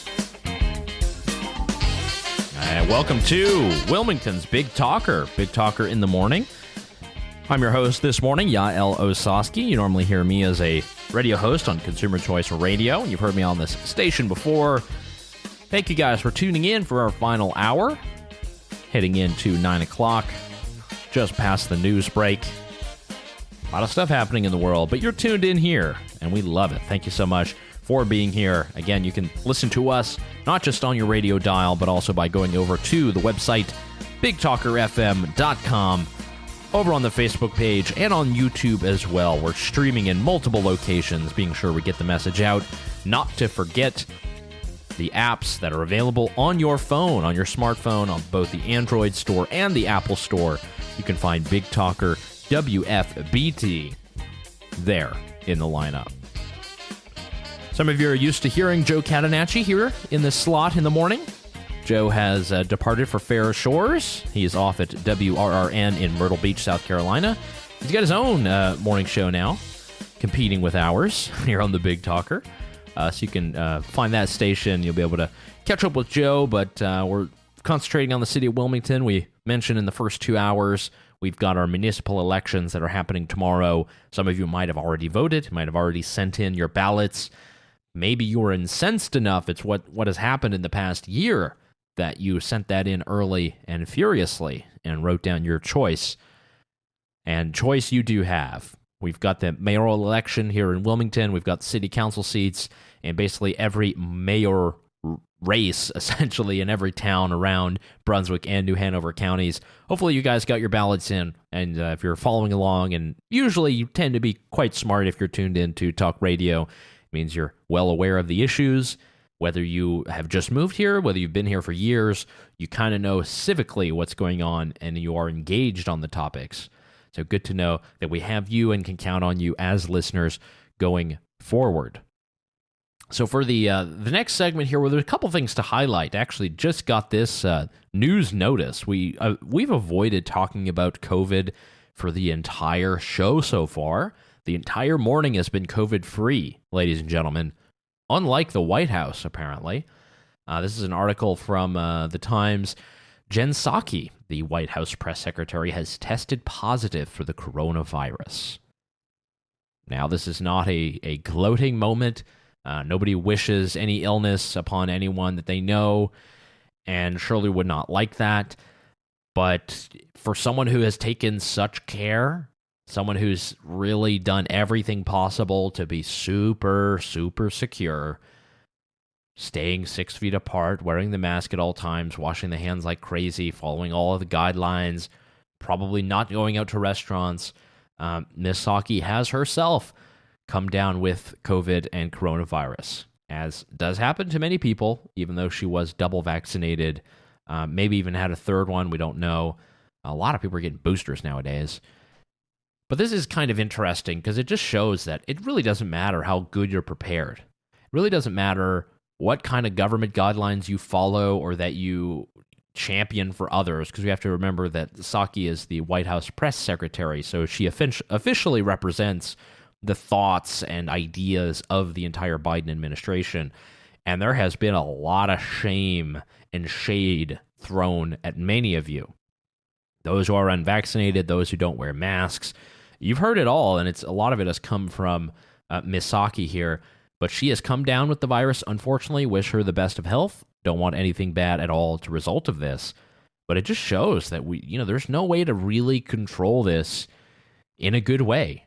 Because people who are the most secure, who are the most safe, the most paranoid about all of this, they've succumbed to the virus as well. So it's not necessarily anything that can be eradicated, and zero COVID as a policy is pretty idiotic when we think about it, because there's no way we're going to completely eradicate the flu. There's absolutely no way we're going to completely eradicate this coronavirus. But here we are. We're in 2021, in November, on the 1st, still talking about this. I wish it didn't have to be the case, but that's how it is. We did hear some I guess, better news. It's not going to put you in the the most not the most positive spin on what's happening. But what's been happening with the lab leak hypothesis? Do you guys remember that?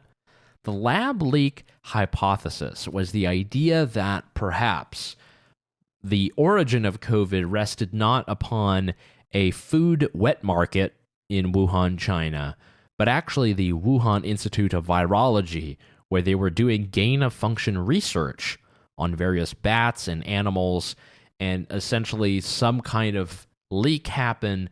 The virus got out. Perhaps it was brought to the wet market. It spread from there, and that's why we have not been able to get this really handled, because it was created in a kind of laboratory, and we were not able to put those vaccines together quickly enough. So that's one theory that we've heard about. Again, if you had stated that opinion on social media some months ago, you would have been blocked, you would have been banned, you would have been scrapped. It's important to note that they had a lot of pressure from governments, from various nonprofits to do that, so Facebook and Twitter and YouTube, all of them. And what have we learned in the last couple of weeks? We've learned that actually there have been many grants that have been offered from the National Institutes of Health, which is Dr. Anthony Fauci's organization, to groups that are doing gain-of-function research. I don't think you need to be that deep into the details to understand what gain-of-function research is. It's ideally the idea that we invest time and energy and effort into manipulating a current virus so that it gains functions, so that it becomes more contagious, more deadly, as a way of creating a potential vaccine or seeing how we could actually treat people who might have these types of diseases. It's a very risky type of science. It is done in many different areas, but let's say the big phrase we got from Anthony Fauci and the National Institutes of Health is that their department never funded any gain-of-function research, and specifically not in Wuhan, China. We heard this over and over. We heard many in the liberal cable news television media who are mocking Rand Paul for even making this assertion, calling him a liar, giving him Pinocchios at the Washington Post and all these other papers. And then we have this letter that came out 2 weeks ago from the National Institutes of Health, and they were responding to an inquiry basically stating that, yes, we offer these grants to this nonprofit called EcoHealth that did do gain-of-function research, some of it related to China, some of it related to coronaviruses, some of it related to other viruses and diseases. I have yet to see a single interview where Anthony Fauci has been tested or quizzed on this, because if it is true, then he has lied to Congress blatantly and openly. And that's a big deal. It's a big deal because this is supposed to be our chief, corona checker in chief. This is supposed to be our top doctor. And he's lying to us about it. He's lying in Congress about it, which is, I'm not going to say it's the worst crime in the world, but it is a crime. Now, this to me is I think the biggest part of this that really had me going is just that we don't really know 100% about the origins. And where does the origin lie? It lies with the Chinese Communist Party. I think we'd have to do an entire segment on China and the Chinese Communist Party to understand more about their influence and how much wrong they are for the world. But the fact that we put so much trust in the Chinese Communist Party, this is an institution that only exists to further itself, that has spread itself so wide, not just in mainland China, but is looking to gobble up other sections and territories. They are notorious for lying, for deceiving, for hiding the truth, for obfuscating. This is what they do. This is the Chinese Communist Party in a nutshell. And we got all the knowledge about the beginning of the pandemic from the Chinese Communist Party, from the CCP, and that has been problematic from the get-go, from the start. It gets you riled up because we know that's where it's coming from, yet the World Health Organization, all of these big entities, they keep parroting the lines of what the CCP has stated. I mean, even if you look at the numbers now, I think they have 2,000 COVID cases in all of China. I mean, we have more of those in, I don't know, the eastern part of North Carolina. It's absolutely ridiculous. So we know they're lying about many different things, probably lying about the origin. definitely lying about case count, definitely lying about, whether or not they're silencing people. We remember that from the beginning of the pandemic. Doctors and journalists who are being shut down, who had their accounts shut down, who are being deleted, who are being disappeared. This is the normal Chinese Communist Party way. We would hope that this would not be the strand of ideological thought that would continue to persist in the American government here in 2021. But the way that Anthony Fauci has carried on, the way that he has found himself impervious to critics, that he cannot be brought down any pegs, and that everything he does is good and holy. I mean, there's a brand new documentary about him, the Fauci documentary. I haven't watched it yet, but it just adds to that persona. And, it's all well and good if we're getting the great decisions and that people are, becoming very healthy and we're not facing these issues anymore. But we still face many restrictions. People are still dying, and there's still a lot of questions. And there's a lot of freedoms that are being curbed all along the way. So we have to ask ourselves, is this the kind of era of Fauci? Is this what we want to be living in? Is this what we want to be doing? Will he be held accountable? Not sure about that. I hope it happens because, look, we need some truth. We're in 2021. Pandemic has wreaked havoc on all of us. More to come here on the Big Talker Mornings. I'm Yaël Ossowski. We'll be right back after these messages. Can you feel it? Can you feel it?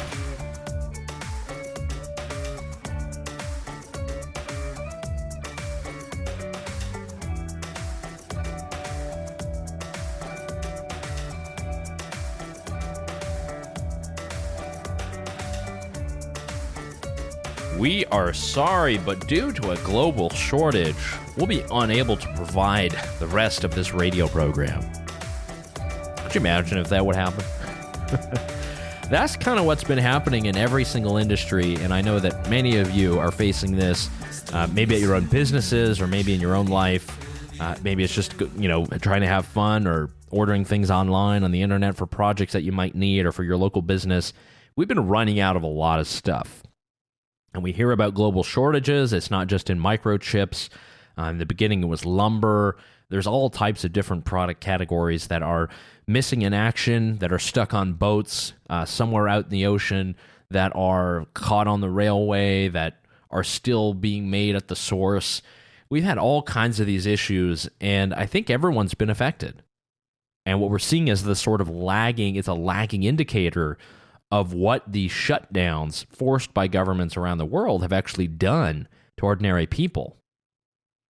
And I remember at the time, you can find my articles all over the internet. Yaël Ossowski, Google me. I've written about the lockdowns and the impact that they've had on not only people's mental health, but the economies and individuals' well-being and livelihoods. Whenever they forced down many of these factories and plants, whether it be in China or different parts of Asia or even in the U.S., it meant that stuff was going to get stopgapped. Stuff was going to get behind.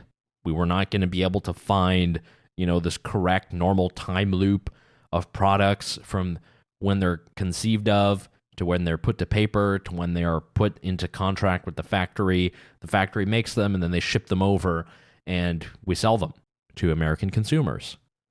We knew that there was going to be an impact, but it is getting really bad out there, folks. I know you probably have your own individual stories. I wish I could hear them all because everyone is being impacted by much of what's happening with supply chains. I mean, most people didn't even know what supply chains were many years ago. But here we are. We're in 2021. There's even a comment here. This is an article from Business Insider. Pete Buttigieg, he is the Secretary of Transportation, says supply chain disruptions won't really go away until we have, quote, put the pandemic in the rearview mirror. I mean, it's a pretty rearview mirror to me, folks. Don't you think so? Plentiful vaccines, over 70% vaccinated. It seems like it's pretty much, we're over it, no? I don't know exactly what he's thinking about because it has...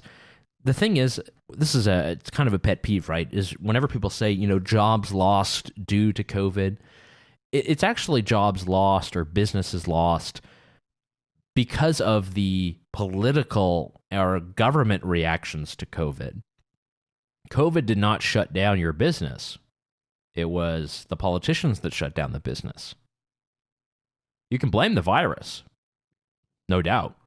But the person who did it, the person who actually signed the order stating that your business would be closed, would be your governor, would be Roy Cooper in North Carolina, would be your local mayor if he had that jurisdiction. I think the supply chain problem is something to where many Democrats are not really going to get a good handle of this, because this has a lot to do with international trade. It has a lot to do with, very dirty industries. It's not all clean cut, low carbon, emissions Norway. There's a lot of dirty stuff out there. There's a lot of very big polluting factories in China and Vietnam that eventually make products that come to our shores. Are they discussing that at the G20 with Joe Biden there in Scotland? I know they're talking about supply chains. I mean, it's gotten so bad. I know everyone has a story. The ones I heard are just about people buying cars because of the different, semiconductor shortages, national rental car shortage. We're still living through that. I mean, if you didn't need another example of how the rental car companies are just terrible, not being able to do this, not being able to keep up. The supply chain, that's something that really could have been avoidable. And it's not to say that there isn't one answer. The answer only was don't shut down businesses. Allow businesses to carry out whatever restrictions they can in terms of spacing or masking or different shifts, but don't shut it down completely. As we know, that's only going to have further reverberations and further impact down the future, and we're living through that. We're living through that if you go to the pump and you pay. I mean, I've been paying for gas in different countries, in Europe and Canada and the U.S. I mean, U.S. is still fairly affordable, but it ain't getting that way. It's getting up to levels, in many other countries where most of it is taxation. That's a whole other topic to think about one time, by the way. We can talk about getting rid of the gas taxes. But there's a lot of stuff happening at the ports. If you guys have seen, there's not enough people. There are not enough people who are working at the ports. They're trying to clear all of the cargo. They're trying to be sure that they can unload and load. And for many of these people, it's much cheaper to leave the stuff out on the boats floating in the ocean than it would be in some warehouse at the port awaiting inspection. This is the kind of stuff that, and I mentioned the IRS early on, since they are listening. The IRS, who wants to have $400 million in additional budget, who still have not completed 7 million tax returns for U.S. citizens. It's the same with this kind of area. We always hear that this government agency is failing because they don't have enough money here and there. Well, how many people are actually working? How many people are actually required to do what is necessary? Because there are a lot of people who are employed by the federal government. Many of them might provide value. I don't doubt that. However, we have to look at everywhere if we're going to cut, if we're going to be efficient. And for all of the issues that we're having with the supply chains and with customs and Coast Guards and being sure that people are paying, the duties on different products coming in from offshore. I mean, there's all kinds of stuff that we know the money is likely being wasted on. But this kind of stuff with, the shortages and the supply chain issues, this is going to continue on. I don't think this is done. It's kind of a slow domino. Once that first one goes down, it hits the next one and it keeps going. We don't even know what it would be. I mean, we say it's semiconductors, maybe it's aluminum, maybe it's steel, maybe it's lumber one day, but we don't know what exactly this could mean in a few months. What we do know is that there's a lot of people who are not working in those areas where we've had people working in the past, particularly at the ports. We have not been able to fill the demand, and that's happening with many different jobs. It's a strange era in our economy where jobs are plentiful, the wages are starting to rise, but so is an inflation. I don't know what the term would be now for the 2020s. 1970s, we had high unemployment and very high inflation. That was stagflation. What do you say when you have higher inflation and super low unemployment and actually a huge shortage in labor? I don't know what you call that, but I'm sure there's some economic term that's cropping up right now through the universities. We'll see if Pete Buttigieg is going to come out more on these issues. He has Secretary of Transportation, as we know, ran for president. Good for him, just as a mayor from small city, to be able to rise up and to be able to have this much prominence. I mean, not everybody can just go from being a small town Indiana mayor to eventually Secretary of Transportation, fixing potholes. And one thing you can do. This is interesting. I know you guys probably heard the story of Pete Buttigieg being on paternity leave there for a couple of months since August. No one had heard from him. It became a big conversation about parental leave and exactly what the policy should be, how much people should be getting paid, should there be a government program, should it be run by the states, should it be private, la, la, la, la, la. We heard all of that. There's a lot of great arguments there. We can get into that in another segment. But when it came to Buttigieg, he's the Secretary of Transportation. And if there are supply chain issues, there's actually one super easy thing he could do. He could take his pen and he could actually sign a waiver for all ships coming into the United States for the Jones Act.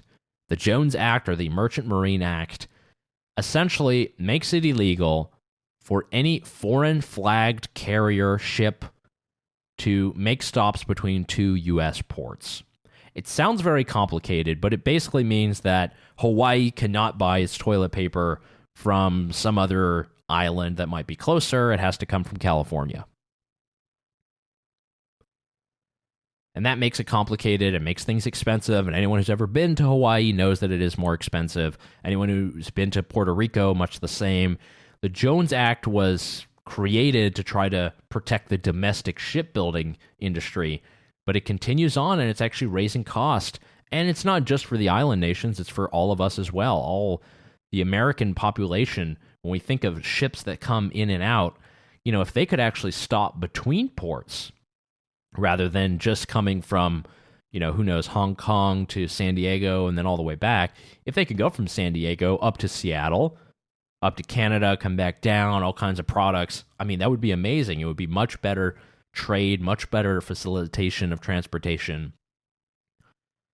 That's a whole argument for eradicating the Jones Act, but Pete Buttigieg could do that right away. If I were him, I would have set that on my email away responder while I was on paternity leave, which I happened to be on, actually, at the same time, oddly enough. Though in the private market that I work in, it's only 2 weeks, not 3 months. Sorry there, Mayor Pete. But there's a lot that he can do. Let's not forget, the greatest power that a politician might have or a bureaucrat might have is in doing nothing or in making sure that the rules don't apply anymore or that you get a waiver. There's a lot of virtue in that, folks. We don't necessarily need to have busybody politicians and busybody bureaucrats. They could also be signing waivers or saying that this law shouldn't apply anymore. That's a waste of time. Wouldn't that be a revolution? All right, guys, Big Talker Mornings. I'm Yaël Ossowski. Keep tuned in your dial. We'll be right back after this.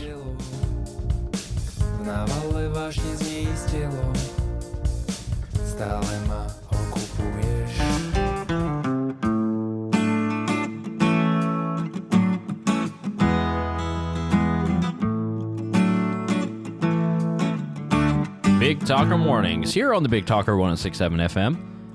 I'm Yaël Ossowski, broadcasting to you across the Wilmington area on the nets. Over there on YouTube, we got some on Facebook. We got a live stream there on the website, on our mobile apps over there on the Big Talker. Hope you guys can keep tuning into the conversation. If you're not familiar with me, if you're tuning in a bit late here on your morning drive, or maybe you're already at the office, my day job is as deputy director of an organization called the Consumer Choice Center. So we're a consumer advocacy group. We're fighting for all things that relate to smart policies, all things related to harm reduction, to evidence-based policies, and ultimately everything to promote consumer choice. And many of the topics that I've mentioned kind of relate to that. We do host a radio show weekly on this station on Saturdays at 10 a.m. called Consumer Choice Radio, in which we delve into these topics a bit more. One of them that I wanted to discuss is one that I've been interested in for a long time, that I've written about, and that I know that some of you might have a little tiny bit of a curiosity about. And we're talking about cryptocurrencies. Maybe you know Bitcoin, Maybe you know crypto as a whole. Maybe you've heard about all these other altcoins, or as some people call them, coins. Maybe you've heard about that. What I would like to do is just provide a little bit of perspective and talk about some of the regulations, but also the innovations, because that's really what is important about all of this, is the innovations that are coming in the crypto sphere and what it means for banking, what it means for government as a whole, what it means for taxation, what it means for investment, what it really could mean for so many different parts of our lives. There actually is a lot that could change, and I think this is one of the greater times to be living in that we're able to participate in this. And you don't necessarily need to be spending thousands of dollars. If any of you guys are interested in cryptocurrency, you guys can always hit me up. You know where to find me. Yaël Oss over there on Twitter. You can find me basically Googling around. I'm the only Yaël Ossowski in the universe, thankfully. But if you're interested in this, I think it kind of reveals a new paradigm. And there are some North Carolina politicians who understand this. I would say number one is Patrick McHenry. So he's a representative from out there near Gastonia, just west of Charlotte, North Carolina. He's been big on Bitcoin for a while. We've seen him do interviews where he's mentioned it. He's put the Bitcoin white paper, which, by the way, has reached the pinnacle decade-year-long reign. It is now 10 years old, the Bitcoin white paper put together by Satoshi Nakamoto. Patrick McHenry has put this white paper on his website. He's used the Bitcoin hashtag in some of his stuff. He's talked about crypto, Bitcoin. So we know that at least locally in North Carolina, we do have some politicians who are keen to discuss these topics. But why is it important for you to know about these topics? Let's say you're Joe Sixpack, you own a business, you're on Military Cutoff Road in Wilmington, North Carolina. You get a lot of tourists who come in. You know, they buy some of your products. You'll have local customers who are regulars. You have the normal terminal with your Visa and everything else. What crypto does, it allows you to take out the middlemen of all of this. You don't need Visa. You don't need the terminal. All you need is access to some kind of Bitcoin address. And when people come to your store, they can use their phone to easily send you money. And if they're on the Lightning network of Bitcoin, they can send it to you in seconds, and there will be no fees at all.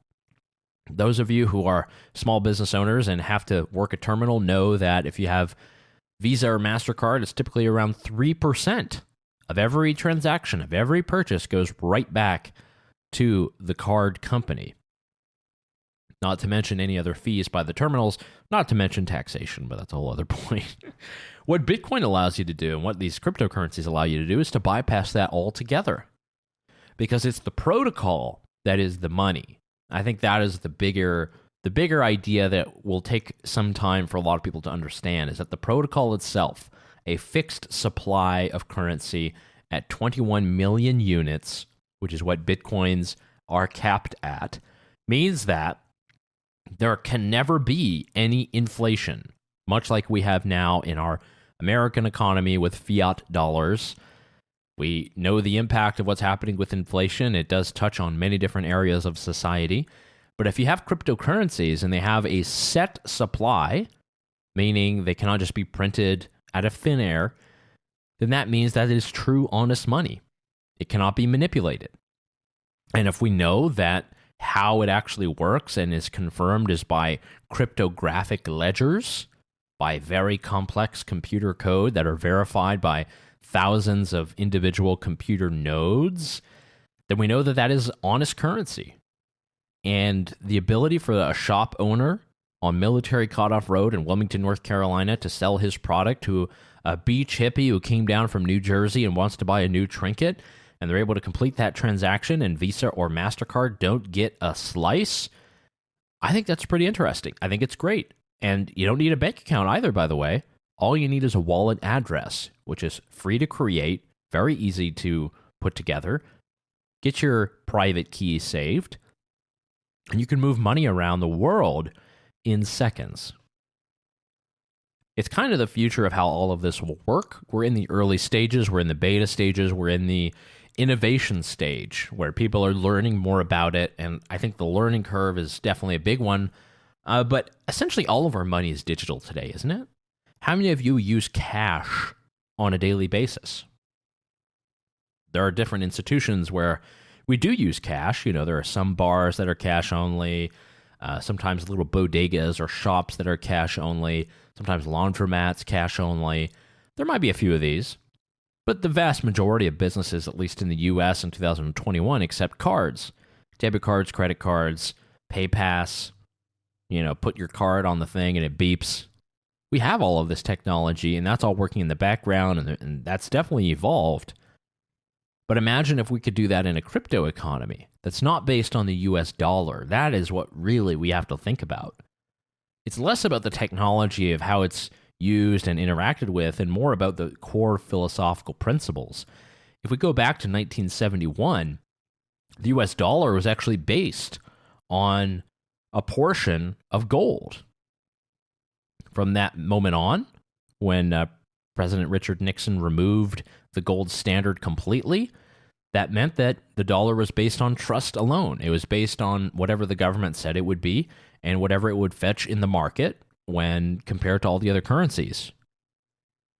Now, thankfully, the US dollar is strong because the economy is strong, because the military is strong, because culture is strong. But there could be a competitor to this, especially if we see these trillion-dollar, budgets and plans and bills that come out every single year. That means the value will go down. We already know that the value has gone down. I don't even know how many percents at this point since 1913. But I think if you look at the dollar, just look at inflation numbers in terms of currency. When you compare this in the digital currency realm, it doesn't even compute. And that means that if you're an older person, if you're going into retirement, that means your money that you've worked so hard when you put, that $1,000 into your retirement account 30 years ago, it's going to be worth the same or even more in the future. Well, we don't want it to be worth less, and that's what inflation does. Inflation permeates so many different parts of our lives. It cuts down on the quality of good products. It makes things less available. It makes things more expensive. It clutters up our time. There's great books that have been told about inflation that aren't just about the numbers and digits, but actually how they impact, your daily life and just your walk from your door to your car to work, how that can be impacted by inflation. And that's why the crypto revolution is an interesting one. Again, I realize it's a complicated topic for many. It's surely not the number one topic on talk radio, though I think it will be in the next few years. We're going to see a change because what Bitcoin represents is an alternative to government money. It's an alternative to a monopoly. And I think that's something that talk radio is very good at denouncing, are monopolies, where they exist in politics, in business, and anywhere else. And what we have right now with cryptocurrencies in the future that they could provide could actually be an entirely new avenue. Forget the metaverse. We know what this will be powered by, and it'll be powered by cryptocurrencies. It'll be powered by this economy. And we're getting many more innovations all around that. There's all types of great products, and if you've ever had a bad experience with a bank, you've ever had a bad experience with any kind of financial product service, just know that all of that can be much better in the crypto economy. There's so many interesting things that you can do on some of these platforms and sites and using these crypto tokens. There's loans that you can take out. There's all types of compounding interest things that you can invest in. All kinds of little devices of where you loan money out and people get a certain payment. There's all kinds of great stuff that's happening there. It's still evolving. There's still a lot of kinks. But still, the ability to do this and to do so without government permission, to be able to do so while the banks are closed on the weekends and on the holidays, I think is a huge advantage. And the more people who accept Bitcoin, more people who learn about Bitcoin, I think that is all the better. Again, if you are interested in this and want to follow up, I've got plenty of resources online. I've written about this topic a good amount. Just go ahead and Google my name or put that in the DuckDuckGo.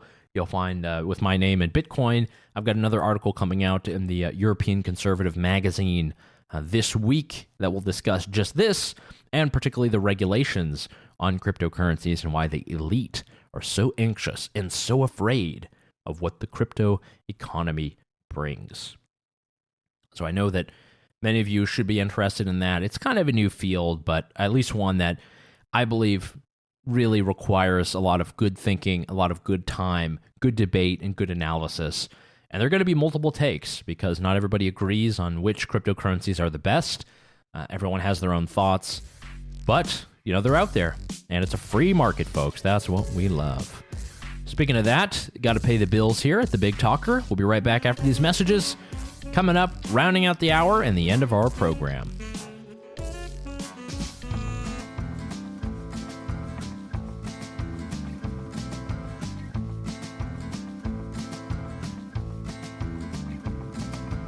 Big Talker Mornings, here on 106.7 FM, broadcasting out of Wilmington, North Carolina, the beautiful southeastern part of our state, the old North State. Thank you for tuning in. We're in the final segment here of our program. We've been on the radio almost 3 hours now, going through the stories of the day, hoping to keep you informed, hoping to keep you engaged, make sure you know exactly what to talk about at the water cooler. One thing that we're discussing is the local elections that are happening tomorrow here in the Wilmington area. This is a sort of off election year, as they like to call it, because we don't have any major offices, presidency, Senate, all these kind of things. But we do have very, very important city council races, mayoral races, not just in Wilmington, but over in Brunswick County as well. So be sure that you read through all of the different candidates, send in your ballot. If you're going to do it by mail, you might be a bit late. But if you want to go in person, you can do that tomorrow. A lot of different issues that are being discussed. And one of them is we talked about with city council candidate Jonathan Ossowski. We talked about crime. He talked specifically about police. He talked about what the role of the police should be and how much support they should be getting from the city of Wilmington, which is a very important topic. And we've seen that this is animating other mayoral elections in the South as well. Atlanta is facing this kind of debate as well, and it's impacting a lot of different things. It's been dominated by talks of crime. There have been numerous reports of gunfire. There have been some very bad crime incidents that have happened, and the political leaders have not necessarily had all of the answers. So I think that is something that really is a big deal throughout the South, and I think will continue to. I mean, it's more a problem of major cities. Major cities, apparently controlled by Democrats. I don't mean to be that guy, but that's a whole other point. But in Atlanta, we have the former mayor, Kasim Reed. He's popped his it up again, and the president of the city council, Felicia Moore. They're sort of the top candidates, and they're the ones that are saying that they're going to combat crime. So they're talking about hiring, many more police officers, increasing traffic cameras, license plate readers, cameras in parks, all these different things. Moore has talked about neighborhood watch programs and, police officer programs that reach out to those who are retired so that they can recruit new police officers. So it has a lot to do with emphasis on the police and what the future will be. Yeah, it's interesting. This carries on in many different cities. And Atlanta, you would assume this is the heart of defund the police, but absolutely not. We've seen by all the poll numbers, especially when we look at what's happened since 2000. I mean, murders in Atlanta up 13%. Assaults up 58%, something like this. This is not a good time, particularly for law and order in many big American cities. And it is being discussed not just in Atlanta, but in Wilmington as well, and throughout New Hanover County and Brunswick County. So your vote matters, folks. And a lot of stuff is going to be impacted by what's going to happen on Election Day tomorrow. And it's not just going to be, because of what happens in the White House. There's a lot of local stuff here that really matters, that could impact your life. Just look at everything that's happened with school board meetings, talks of critical race theory and what happens there. I mean, these are local elected officials. Your votes count for or against those people who make the decisions. Many of us have probably, gone on autopilot and not paid attention to what's been happening. But I think no longer. I think we're in a new civic state of alertness, of readiness, and people are very attuned to these issues, and they're not going to let it slide anymore. And we'll see what the numbers say. If we have a huge increase in the number of people who are voting, particularly for municipal elections here in southeastern North Carolina, that could be a great indication that, it's a good time for civil engagement. That could mean very good things for the political parties, or it could just mean very good things for various political groups, but it means the times are a-changing. And people are engaged once again. This is kind of a cycle. And I'm not even that old, and I've seen this cycle play out many different times. We had the George W. Bush cycle of the evangelicals who are all teed up about the Taliban and gay marriage back in 2004, who went out in droves, and it was the highest vote totals at the time. We had the drive of Obama and hope and change. That brought out a lot of people. A lot of people were engaged. And there's all these just cycles of disengagement and engagement. Depends on the issue, depends on the day, but to see particularly the issue of critical race theory, of crime, these things have woken up a lot of people. And when we say that, we just mean that they've made them alert that these are things that don't have to be the status quo and can change, and that citizens actually have a voice in changing it. And I think that's the most positive aspect of much of our civil society. This is one of the greatest parts about being an American, about having a constitution, about having competing jurisdictions, the different states, the different cities, and we have the right of self-government. And not every society can claim that. We've already talked about Chinese Communist Party.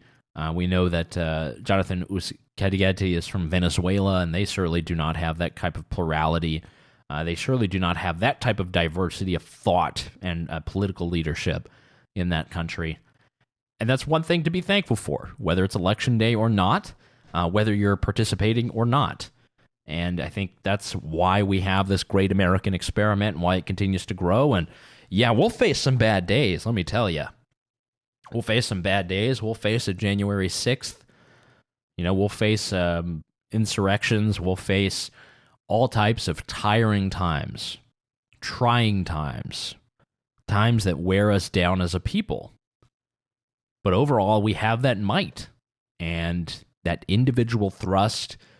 I think that is very different. You can travel all over the world, and I've met a lot of different people. But that American cleavage, that American spirit that's embedded in so many of its citizens and residents is just different. It's unique. You can't explain it. It's this knowledge of self-government and in self-ownership that just doesn't exist in many other countries. People don't think of they are part of a collective at first. They think of themselves as individuals that are participating in a society to help out their neighbors. But there's not this collective mentality. And I think you just compare that to so many other countries, you just cannot compete with the United States in that way. So let's be very thankful for that. I think that's a great virtue. Doesn't matter if you're on the left or the right, actually. It turns out pretty well for both sides. And it's a great advantage. And you're not going to find that in many other societies and many other cultures. Now, I used a lot of different news sources for today's program. So we started off the morning kind of taking some articles from the Washington Post, some from the New York Times, some from the Port City News, some from the Charlotte Observer, the Raleigh News and Observer. Actually took a couple articles from Twitter, some great North Carolina themed stories on Twitter, some things on Reddit, and Facebook, or Meta. We talked about that earlier in the program. And I think that kind of diversity of opinion is something that's always needed. And, we need to hear it more. And that's why I believe you're listening to talk radio. This is just part of your tool in the arsenal of being better informed, better entertained, and better able to participate in society. And you are doing your duty as those who read the paper every single morning do theirs. And I think this is a vital service that we provide in our republic. It's a republic. We hear a lot about the democracy angle, but yeah, guys. So we're heading out towards the end of the hour. It's been an amazing show. Great to have so many of you listening. Great to have some guests. We had Mark Sanford, former South Carolina governor, was featured on the program. We had City Council member Jonathan Uzcategui, who was also on. We've got many important municipal elections that are happening in the Wilmington and southeastern North Carolina region. So be sure to stay tuned to that. Do your research. Find out the people you want to vote for, because they are the ones that you can complain to. And if they don't listen, you can call into this program. You can call into this station, and we'll see what we can do, because that's what open and free media is all about, isn't it, ladies and gentlemen? It's a great little morning whirlwind there through some of the stories of the day. Heard about, what Biden is doing overseas, and perhaps it's going to be carbon taxes, or it's going to be some type of climate change, accord, or some type of regulation that'll be passed in the House and Senate. That'll come our way very soon. We're just hearing about the beginning of it. We'll see how it impacts us. And a little bit about, what's happening with Elon Musk and global poverty. And we even dissected Let's Go Brandon.